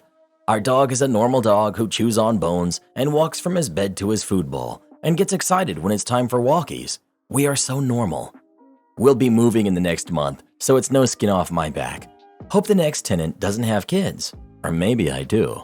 And then she'll finally understand that we are normal people who walk normal. Maybe she'll miss us. The platinum blonde and the green hairspray. So my family owns a costume store, and as a teenager, I of course helped run it. Now, having grown up in this place, I actually knew way more about makeup than any teen boys usually do. It's a Friday afternoon in October. People are coming through getting their Halloween costumes and makeup. I'm answering the phone and running around helping people find things after getting out of school when in walks, well, picture an old barfly of a woman with way too much plastic surgery and the most bleached platinum blonde hair you can imagine, carrying an expensive purse. I'm sure the image you have in your head is kinder than what she actually looked like, but we'll have to work with what we've got. So she's picking out her stuff and asks if we have colored hairspray. Yes, ma'am, it's right over here, but I wouldn't recommend it for... I don't need some boy telling me how to do my makeup. I know what I'm doing. Just give me that. And she grabs the can of green hairspray I was holding out of my hand. Okay, great. I was about to tell you, This hairspray will stain, but you said you know what you're doing. Yes, have a nice day, ma'am. Fast forward to the evening of the following Monday, and here comes the platinum blonde, only now her hair is absolutely mint green. She launches into an absolute fit over how she had washed her hair 3 whole times and it still wasn't coming out. She points me out, saying how I'm responsible for all of this. I mentioned this was a family business, right? The manager she was screaming to was my mother, who also happened to have been up front running the register the previous Friday and had heard the entire exchange. Well, ma'am, as my son tried to tell you on Friday, this brand of colored hairspray is known to cause stains if your hair is damaged or overtreated. You said you were aware of how it worked and to just let you have it, so we did. See, folks, normally hair that is healthy has these little flaps that lay down. It's why your hair is slick if you run a finger down it one way, but rougher if you run up the other way. If you bleach your hair and treat it badly, these little flaps curl up, meaning any kind of dye you put on them absolutely sinks in and will not come out. Normal, permanent hair dye has got nothing on what happens when you try to put what is basically colored varnish in messed up hair, and her hair was bleached white, not silver, but sheet of notebook paper white. Don't know if it ever came out, but to this day it gives me warm fuzzies just thinking about how I hope she tried to fix it with more bleaching and watched her long hair dissolve. Am I the jerk for not including my kids in a tradition? I, 40s male, get Chinese takeout most every Friday night with my wife, who's also in her 40s. It's her favorite food, and the tradition started when we were first dating. It continues to this day as a way for us to make time and appreciate the little things with one another. We usually order after our 2 younger ones, who are 7 and 10, are asleep. Our oldest is 14 and does his own thing most of the time on weekend nights, usually staying in his room. It isn't a secret that we do this. We often have a few leftovers, usually a few dumplings or crab rangoon, that we let the kids snack on. Lately, my kids have asked to get Chinese with us. Every once in a while, we'll order for them as well as a treat. However, they're requesting that they be included every time. It's an extra $15 to $20 a week for our kids to eat, so that's why it's an occasion for them. Plus, I enjoy having a special night with just my wife. Chinese takeout also isn't the healthiest food, and I would rather not have my kids eating it regularly, even though I do. They are well fed every other night of the week, and their grandparents take them out to eat when they spend the night, usually once or twice a month. My parents like having our kids over, so it's not like they never ever eat at restaurants. When my oldest asked and the other 2 expressed their desire to join in, I explained that this is something special between their mom and I. It's like a date for us. They whined a bit, so I offered a compromise. We will include them more often, once a month rather than every few months. That way, they still get to be included and we still have our tradition. They objected, but I reminded them that this is a compromise and I don't have to include them at all. They then accepted the deal and got included tonight. My wife thinks I'm being a bit harsh, that it isn't that much extra to include them. I said it isn't necessarily about the cost, but the fact that I enjoy having time that's just her and I. She still thinks we should just include our kids. Am I the jerk? Mostly not the jerk. This is a date. Your relationship as mothers and fathers is very different from the relationship as partners, and it's important to make time for both of these kinds of relationships. I think your compromise to include the kids once a month is a great one, but it's probably horrible that this happens in the house and they are barred from participation. That is exclusionary and rude. A date is private, and you need to make more of an effort to make it so now that your kids are aging and staying up later. Not the jerk, and I think that the tradition is so wonderful. My marriage ended for many reasons, but one thing that I really struggled with was that my husband made everything about the kids. It could have been my birthday, but the restaurant we'd end up at would be what the kids wanted, with the pressure from my now ex to always cater to them. We didn't do date nights or have anything just for us. I wished he would have modeled for them that our marriage mattered, or even that I did. I learned, and now model to my teens, that it's okay to be selfish at times.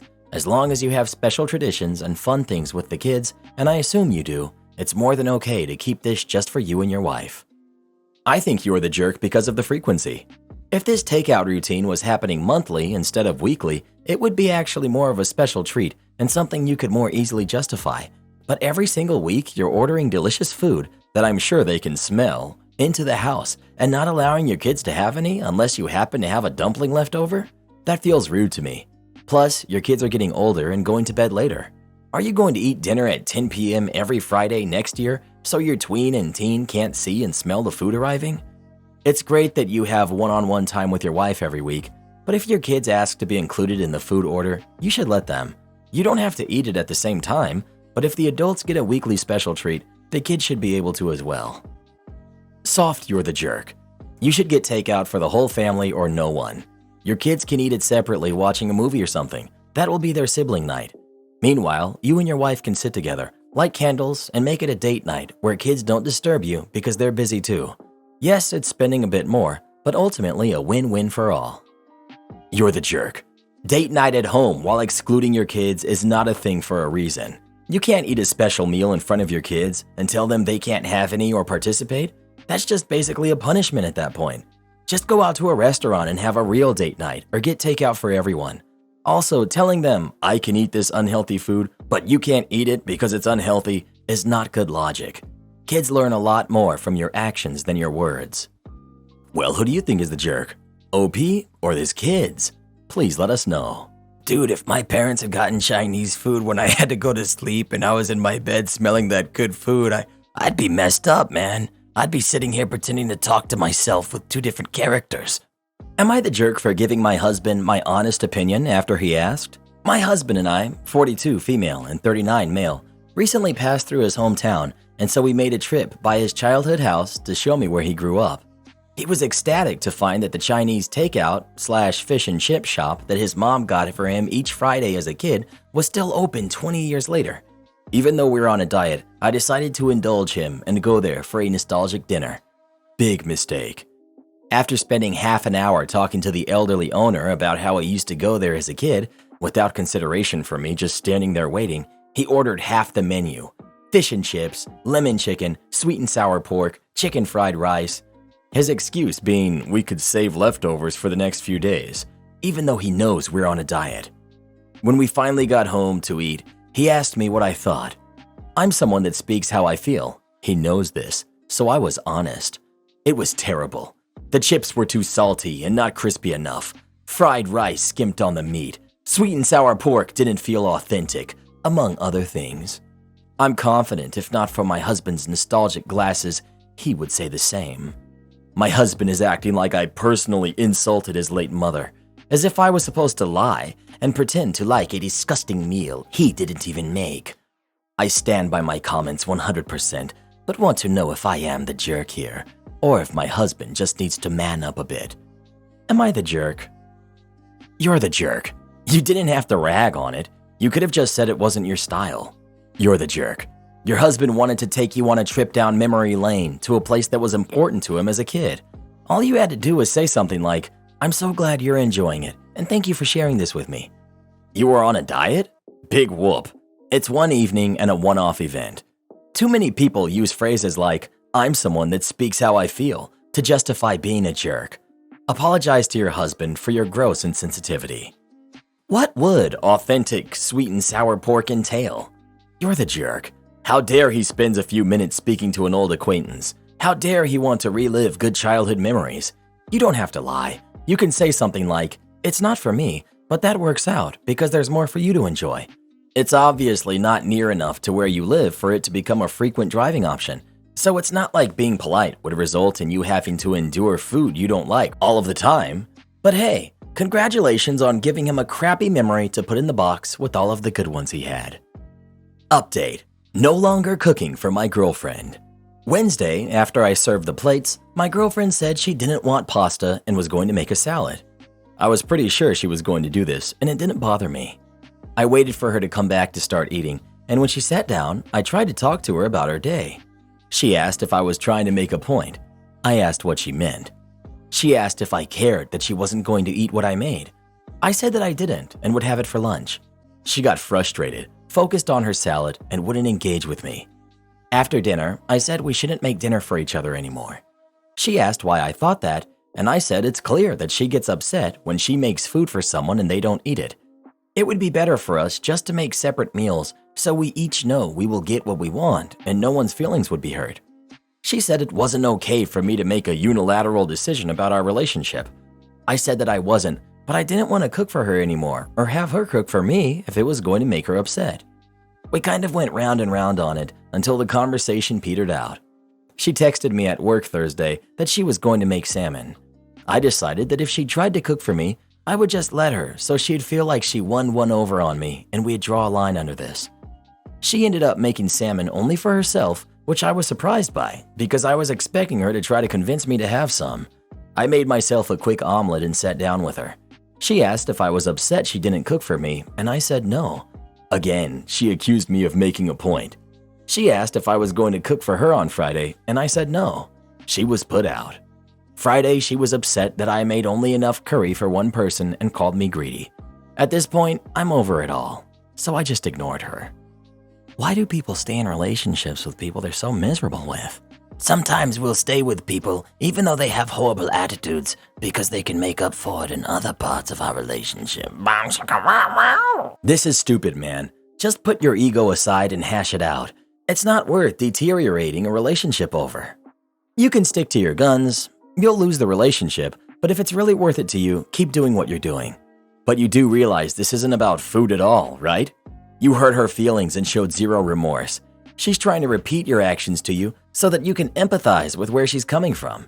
Instead, you're choosing to go out of your way to keep making separate meals so you can pretend those feelings weren't valid. And you were rude. You should have apologized. Couples share meals. Maybe not every meal, but most when they're in the same location. So you can keep stubbornly making separate meals, which is obviously not what she wants, but you won't stay a couple. Mostly because it emphasizes on a daily basis how little you care about her feelings. But hey, you do you. Well, you're justifying her mind games and undermining his feelings. He needs validation too. Quit gaslighting him. Red flags all around. I'm done. My wife demands I buy her boyfriend a plane ticket. My 40 male wife, who's 34 female, and I have been separated for almost 2 years. It's long to explain all the details, but during lockdown, she realized she wasn't happy about her life as a housewife and she wanted to do more stuff before becoming too old. I met her when she was in college, and we've been together for a long time. We are not getting a divorce, and she says everything is going to come back to normal eventually once she feels that she's ready to move on from this new stage of her life. She now lives traveling across Europe, doing different ways of charity work and environmental activism. She has had many small jobs during her travels, mainly as a waitress, but I also still help her a lot. Our marriage is now open in many ways. I haven't been with any other women yet, but I may do it if I find the right one. At first, she was just with random men, but she eventually started having more stable relationships. She's been with her current Greek boyfriend for 6 months. The issue is that she was meant to come home for a few days so she could be at our daughter's 13th birthday. I had already bought her a plane ticket, but then she decided she wanted her boyfriend to come too. I have no problem with him coming, but I didn't think I should be the one paying for his ticket, especially so late because it would be more expensive. As soon as I complained, she just said that she's not coming anymore because she doesn't think that I could be mature enough to handle the situation, and she prefers for me to send our daughter to visit her for a few weeks during summer. I tried to negotiate with her, but she was fully set in her new idea and didn't care about anything I had to say. Now my daughter's angry at me because she really was looking forward to seeing her mom, and because of me, she will have to wait for months. I don't think it's fair to blame me, and I feel that it's cruel that my daughter is now being so cold with me. I also miss my wife, and I'm sad she's not coming. But my daughter thinks this is something I did on purpose because I'm jealous of her new boyfriend. I don't think that that's true, but I do feel guilty because my complaints were the thing that started this whole conflict, and now I've damaged my daughter's enjoyment of her birthday. Am I the jerk? First, get a lawyer, then a therapist. Your marriage is over, and your wife is a manipulator. Stop waiting for her, and don't let your daughter put this on you. This is all on your wife. How dare she expect you to pay for her boyfriend's plane ticket? I wanted to throw up when I read this. Also, your wife is manipulating your daughter. Tell your daughter if her mom wanted to be there for her birthday, she would come alone. That you will not be disrespected in your own home or pay for her boyfriend's plane ticket. It may be harsh, but your wife is damaging your relationship with your daughter. If she cared about your daughter, she wouldn't have left. Not the jerk. Tell your daughter that her mom has a ticket, and if she chooses not to use it to see her daughter on her birthday, then you can't make her use it. Tell your daughter you're sorry if this is what happens. Dude, your marriage is over. You and your daughter have been abandoned. I'm so sorry. Get a lawyer. Get a therapist. Not the jerk, except to yourself. Not the jerk. Your wife is being immature and she's picking someone she's known for 6 months over her 13-year-old daughter. If he really had to be there, she can buy his ticket. Well, who do you think is the jerk? OP or his ex? Please let us know. Maybe I need to discover who I really am. Maybe I should find a new boyfriend. What you think about that, Reddit boy? If it gets me a break from you, I'm all for it. What? Cancel the service? You bet. I work in roadside assistance as a third party for a lot of insurance companies. Like most customer service jobs, we get a lot of mistreatment. But most of it comes from long wait times and/or not being fully covered. This happens often, but I very rarely am in the position where I get to see the fallout. Recently, I had a woman call in. She was completely pleasant, but in a huge rush, so she was a little snippy. No worries, I get it. But then it comes to letting her know that she is not covered for assistance and she has a huge out-of-pocket expense. She whines about the fact that she knows she has roadside assistance. Then that she supposedly set the service up earlier, so not only am I trying to charge her, but it's taking too long, and therefore the price should be waived. Finally, she gives up and tells me I'm useless and says, "Just cancel it," and hangs up. Being the good rep that I am, I call her back to confirm the disconnect was intentional. She picks up, then hangs up immediately, then sends me to voicemail on follow-up calls. So, as instructed, I canceled the job request. I should note, intake doesn't take long, but it's annoying to go over, and if the customer doesn't know their exact location, like being on a freeway, it can take some time. A few hours later, I get a new call from an angry customer wondering where her service is at. I apologize for the frustration, ask for her reference number, and inform her that unfortunately, there isn't any service in the system. She starts going off.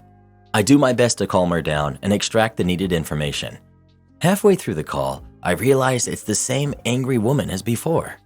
When we start going over location, I remember the drop-off location, and she gets excited and says, "Oh, you found my service? Is the driver on his way? It's ridiculous that it's taking this long. You should get this prioritized or expedited."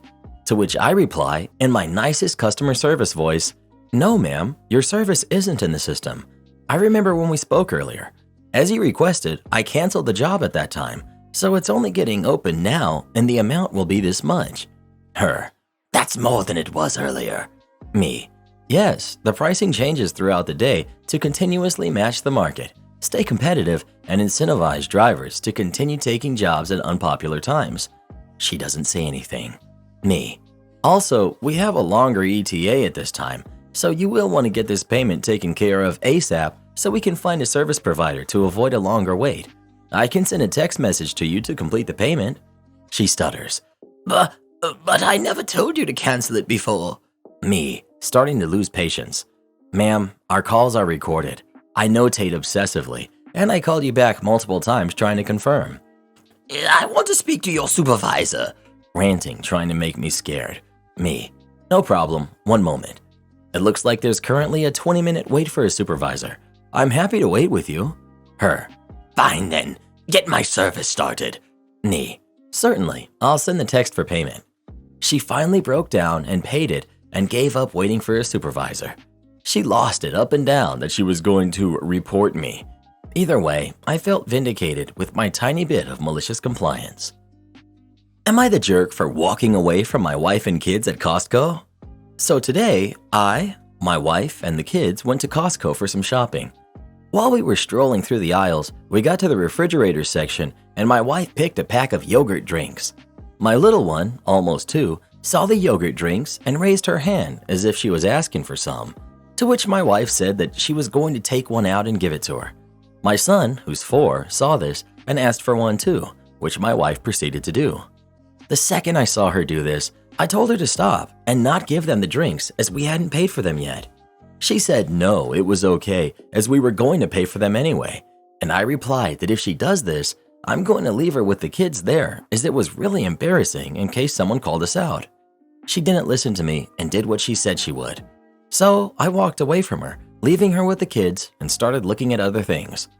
Moments later, she called me saying that I should go back as the kids had finished their drinks. I was mad, but I know how my kids are, so I ended up going back. When I went back, we apologized to each other and kept going with our day. Now we are home, and she's acting rude to me and just told me that she thinks I don't care about her at all and that I treat her like crap, all on the base of what happened earlier. So, am I the jerk for doing what I did, even though I gave her a fair warning? Couple reasons why I think I was right in doing what I did. 1. As far as I know, it's illegal to open merchandise without paying for it, even though you're still at the store. It's also trashy and embarrassing to do that if people notice you do it. 2. My kids are not easygoing, as in they don't take the word no easily. But I have been pretty good at teaching them their limits. Giving them stuff this easily only makes their problem worse. However, my kids do understand that you can't open anything in the store unless you're back at home or in our car. I don't want them to think it's normal to just open and use store merchandise. You're the jerk. I used to work at Costco. Nobody cares as long as you pay for it before you leave.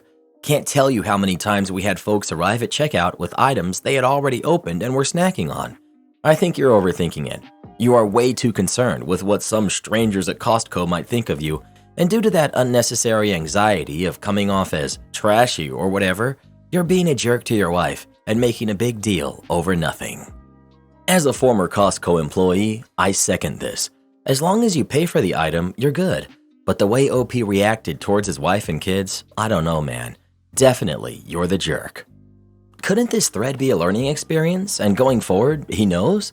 But for the incident about which OP wrote, it sounded like he was trying to follow the rules and teach boundaries. I say no jerks here. My son's father worried entirely too much what randoms in the store thought of us. It's a red flag to me. Worried about what randoms in a store think and being worried about being accused of shoplifting are not really the same thing.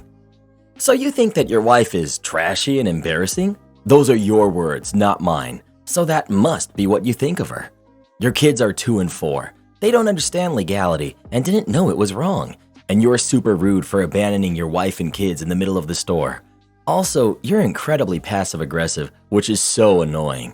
Why don't you learn to communicate like a normal human being instead of getting huffy and walking off? I think she should just put you in timeout now that you're back home, since you're not enough of an adult in your relationship to actually talk about your feelings instead of just pouting and walking off.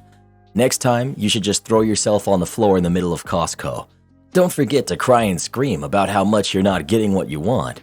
You clearly haven't learned to use your words yet. You're the jerk. Everyone sucks here.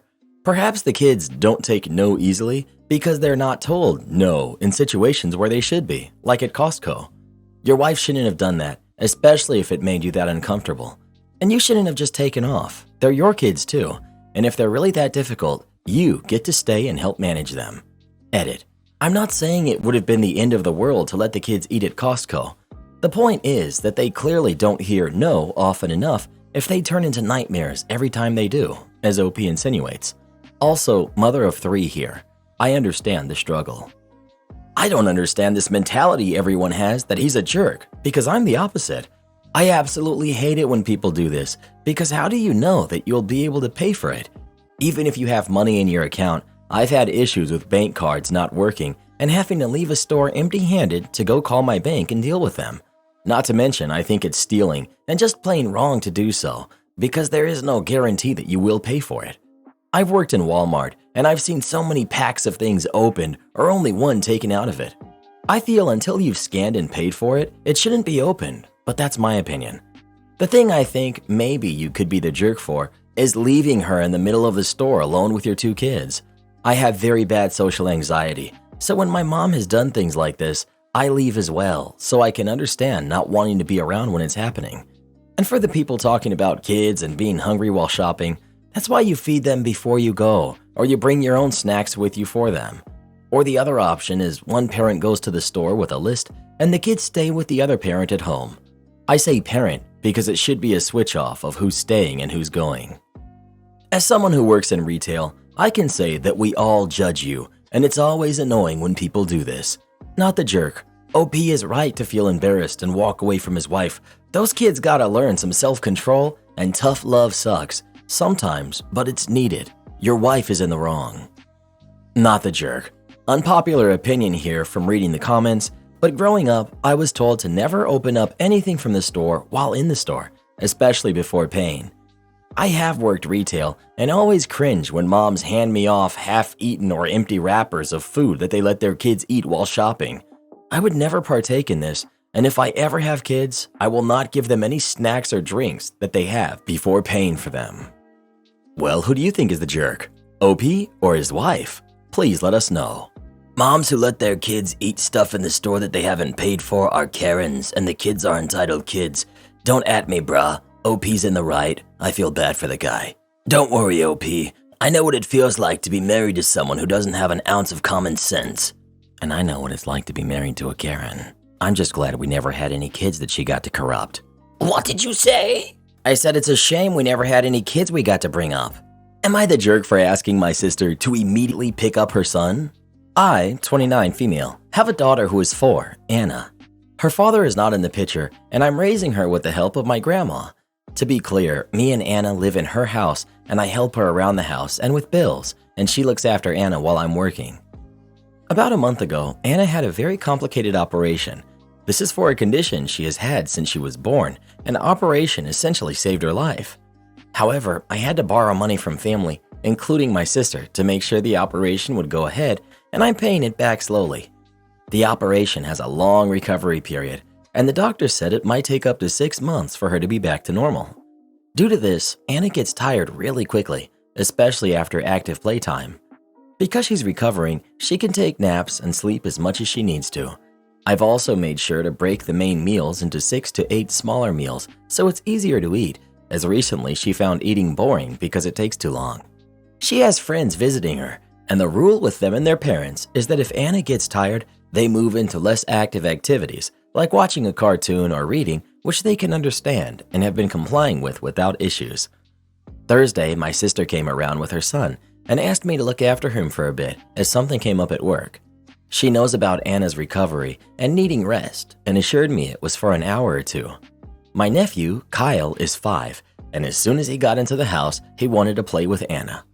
My grandma wasn't home as she had to visit a friend, so I was looking after them. After about an hour, Anna has mentioned that she was tired and wanted to watch some cartoons on Disney, but Kyle still wanted to play and didn't want to watch girly cartoons. He wanted to keep playing. I've told Anna that she can go to her room and watch it there, and I will look after Kyle. But he didn't want to let go of Anna and kept insisting she must play with him since his mummy paid us. That didn't sit well with me, and he was throwing a tantrum, refusing to accept that Anna needs rest. So I called my sister and told her to pick up Kyle immediately. My sister did show up, but she wasn't happy and called me a jerk since she was in an important meeting, and I could have sucked it up since she did loan me money for Anna's operation, so it is the least I could have done. After this, I've asked her to leave. Later that day, I received a call from my mom saying I was a jerk too, and I shouldn't have asked my sister to pick up Kyle since it's just her looking after him, as Kyle's dad is in the military and is currently away. Edit. As a lot of people seem to be missing out, Kyle latched on to Anna and wouldn't let go of her. He was holding her, making her unable to rest until she carries on playing with him, making her really stressed out. I've tried to take her away from him and take her to her room, but he would not let go of her at all. And I didn't want to risk him hurting her since her scars from operation are still fresh and only recently started to heal properly. Not the jerk, but you definitely need to have a talk with your sister. Your nephew didn't just come up with that on his own. Not the jerk. Kyle should have been clearly instructed by his mother that as soon as Anna gets tired, then you watch cartoons or hang out with your aunt. The words, "my mom paid you," have been repeated and enforced by his mother. What a terrible thing to teach a 5-year-old, that his cousin has zero autonomy because mummy paid them. That's just terrible. Am I the jerk for causing my coworker to lose a $500 tip? I'm currently in my senior year of college. I'm working a serving job at a mid-level restaurant. Bill typically $100 for drinks, food, appetizers, and dessert for 2 people. I've been working here for 10 months. My parents usually come in every Friday with my uncle and aunt. They're usually set in my section, and they tip me extremely well. $200 bill, $100 tip, just because they're my family. My manager has no issue with this as I do not give them extras or more attention. I just treat them like a normal customer.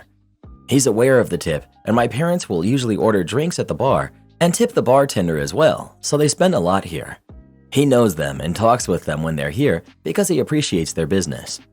Unfortunately, my manager is out because his wife is sick, so he's on leave for 6 months. We have a temporary manager named Barb. Barb is very strict and follows the rules. Barb has been here for 2 weeks and has seen my parents twice, and she asked me the second time. When I told her it was my parents, she made a weird face. I should also note I have a coworker named Tina who hates that I serve my parents and I get a huge tip. She was always complaining to my old manager, but he never cared. Cut to last Friday, my parents come in. This was essentially my cousin's engagement dinner, and also my birthday is soon, so I knew that they were planning on leaving me a huge tip as a present. I haven't seen my cousin or my grandpa in a while, and they were all excited to be served by me. I was talking about this all week and talking about how I knew I was getting a $500 tip because it's my birthday soon. The hostesses know them as well and goes to sit them in my section. Barb immediately intercepts this and tells the hostess to sit them in Tina's section. Not only was this my parents, but my aunt and uncle, cousin and her boyfriend, and my grandpa. I ask Barb if I can serve my family, and she says she's sick of me being unprofessional and I'm hogging the tips away from the other servers who deserve it as well. Tina sees this and is very happy. My family gets sat in her section. However, my dad asks if I can serve them, but Barb says, OP has some other responsibilities to tend to and won't be able to give you her full attention. My parents are confused and I shrug behind my manager. My mom goes to find me halfway into their meal and I tell her what happened. Cut to the end. Their bill is around $350 and Tina is left a $65 tip. My parents leave, and after the restaurant closes, Tina corners me and screams at me that I cost her $500. Barb steps in and accuses me of telling my parents not to tip Tina. I try to explain this was a present, and Barb scoffs and calls me a liar. I left, and I don't work until tomorrow. I feel like a jerk because I bet she was really excited to get the huge tip. I'm afraid to go back in as people have been talking about it. Am I the jerk? Weird question. How come your family can't give you the $500 out of work? While you are not the jerk, you were kind of bragging that was your upcoming tip, and obviously Tina wanted that tip. She still got tipped well, but not the $500. Keep those money comments to yourself unless you want to be stuck in an uneasy situation like this. Before I forget, Tina and temp manager were probably in on it because I find it funny she intercepted the day they came in. Going against the grain to say everyone sucks. It's absolutely not your fault Tina didn't get $500. That makes sense. It's also not your family's responsibility to tip a stranger that kind of money or to follow through on something she wrongly assumed she was entitled to. Tina and Barb are delusional. That said, you shouldn't have bragged about your good fortune at work. Everyone there is trying to make a living. To be honest, your family using your workplace to give you a present isn't the best idea to begin with. Those kinds of things are better done in private. She's a jerk for getting it into her head that she would be treated the same as you, their own kid. You're a jerk for bragging about a large public tip that your family should have extended to you privately as a gift in the first place. Am I the jerk for not thanking my wife for my breakfast in bed birthday present? My wife, who's 41 female, and I, 40 male, have 2 teenage kids together. Both work full-time, comparable hours, but I cook all of the meals while we otherwise split the housework 50-50. Wife doesn't cook because she doesn't know how to, but every time I offer to teach her or ask for help, she'll come up with excuses like being tired. Been this way coming on 20 years. Today I turned 40 and my wife's present was making me breakfast in bed. This consisted of toast, 2 eggs, and a strip of bacon, also an instant coffee. We have an actual coffee machine that does cappuccinos, etc., but wife doesn't know how to use it. I don't normally think of presents as transactional, but I was really disappointed as it's something I do for her literally every day of the year, and for my birthday, she just put in minimal effort to make a standard breakfast. Turns out she had our daughter cook the bacon and eggs for her as well anyway. She only actually made the coffee. Told my wife it was a little disappointing as cooking for me occasionally is something she should be doing normally anyway. She took this really badly and isn't speaking to me at the moment, and said she put a lot of thought into it since I'm always asking her to learn to cook. For comparison, on her last birthday, I surprised her by flying her sisters down to spend it with her, alongside with a nice pair of earrings. Maybe I am being a bit selfish or childish for complaining about a present. Am I the jerk? Everyone sucks here. I hate reading about people whining when another person makes some sort of an attempt to be kind. It's just like, eat your breakfast and shut up. I doubt anyone forced you to pay for plane tickets and jewelry. Not the jerk. I'm having a really hard time here. On the one hand, you took what was a nice gesture and used it to criticize your wife instead. I'm also not a big fan of comparing couples' gifts because it's not a competition, it's an expression of thoughtfulness. This was thoughtful, but I think your complaints are valid. I'd feel differently if she had actually done the cooking, but having your daughter do it means she couldn't even be bothered to learn some of the most basic cooking. It doesn't feel like a special treat when it's something you do for her every day. She felt like her gesture is being taken for granted, but that's how you feel every day that she refuses to share the cooking responsibilities. Everyone sucks here. You allowed this pattern to happen over the course of 20 years now. Why are you surprised that she's 41 and can't cook? This is not a one-time off, and she gave a poor gift. You've enabled this behavior for decades. I'd be upset if that's all my boyfriend did, but we go big for birthdays. Either way, I'd think it was a nice gesture and be very surprised and happy upon seeing it. So you're the jerk for not even thanking her immediately when she came in. You didn't know all those details about instant coffee and daughter making it. You're taking those into account how to validate yourself. I'm assuming this has something other than to do with breakfast in bed. Wow, entitled much? I'd give anything for my wife to make me breakfast in bed for my birthday. She usually doesn't even spend my birthday with me since she's always so busy with her friends. I do 99% of the cooking for myself and the kids since it works better for our schedules. We have an open relationship, so my wife isn't home often, but when she is home, I make sure to treat her like the queen that she is. And please don't insult my relationship. I literally went no contact with pretty much everyone in my family because they didn't approve of my wife and I's relationship. But if it were up to them, I'd have ended up being a toxic, controlling jerk like my dad was. I've always tried to be the opposite of him, and I will raise my sons to be the exact same as myself, loving, open, and accepting. Well, who do you think is the jerk? OP or his wife? Please let us know. Am I the jerk for banning my sister's boyfriend from our apartment? Please help, because I really feel like I'm being made out to be crazy. I, 27 female, share an apartment with my sister, 19 female. Let me preface this by saying that I am the only one on our lease, since she's not old enough. Our complex says you have to be 21, so right now she pays less than half the rent in exchange to stay here, which is around $400 out of $955. She doesn't pay for anything else, bills, utilities, etc. 2 weeks ago, after having an argument with our mother and I over not helping pay for other utilities, cleaning up messes, generally being a not great roommate, my sister left the apartment and went to visit her boyfriend, 19 male, at the bakery where he works. He and I have had disagreements in the past about him smoking, not tobacco, in our apartment, which puts me at risk for eviction, and over him leaving messes and trash around when he comes to visit, where he normally stays for a few days at a time. After this disagreement, however, I received a text from him after midnight telling me that I needed to call him to talk. I didn't answer because I was upset myself, and I'm not one to be confrontational, especially when I'm not calm. He arrives at my apartment with my sister. It was after 1 a.m. at this point. I was in bed, lights off, in pajamas, when he began pounding on my door.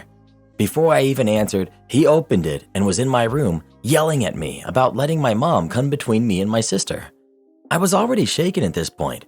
My door doesn't lock, so I was already very caught off guard, and I was scared. I told him that it was something between my mom, my sister, and myself, not him.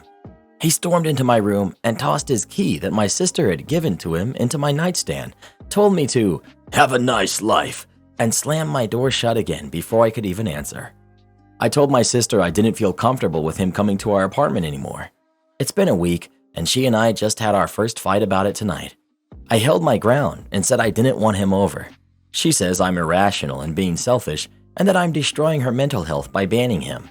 But I really don't feel comfortable, and technically, and legally, it is my apartment. Am I the jerk? Not the jerk. Do not put your living arrangements at risk for your sister's relationship. Do not expect a 19-year-old to be mature enough to understand the situation. More so, the dude acted aggressively, so he needs to stay away. You are not the maid or their parent to pay the bills. You did more than enough for your sister until now. She's a young adult and does not need to rely on you for financial support or house chores. She can either comply or pack her stuff and move in with the boyfriend so they can be lazy jerks together. Not the jerk. I mean, it's pretty clear-cut. Your sister seems to have a lot to say for someone who seems to barely pay a third of the cost for the place. At least you seem to have your mom on your side. Your sister is being immature, but the red flag is clearly the boyfriend being a loud jerk, defending his girlfriend against the mean big sister in an argument that was barely about him. Am I the jerk for refusing to help my parents with their mortgage, forcing them to lose their home, even though I can easily pay it off?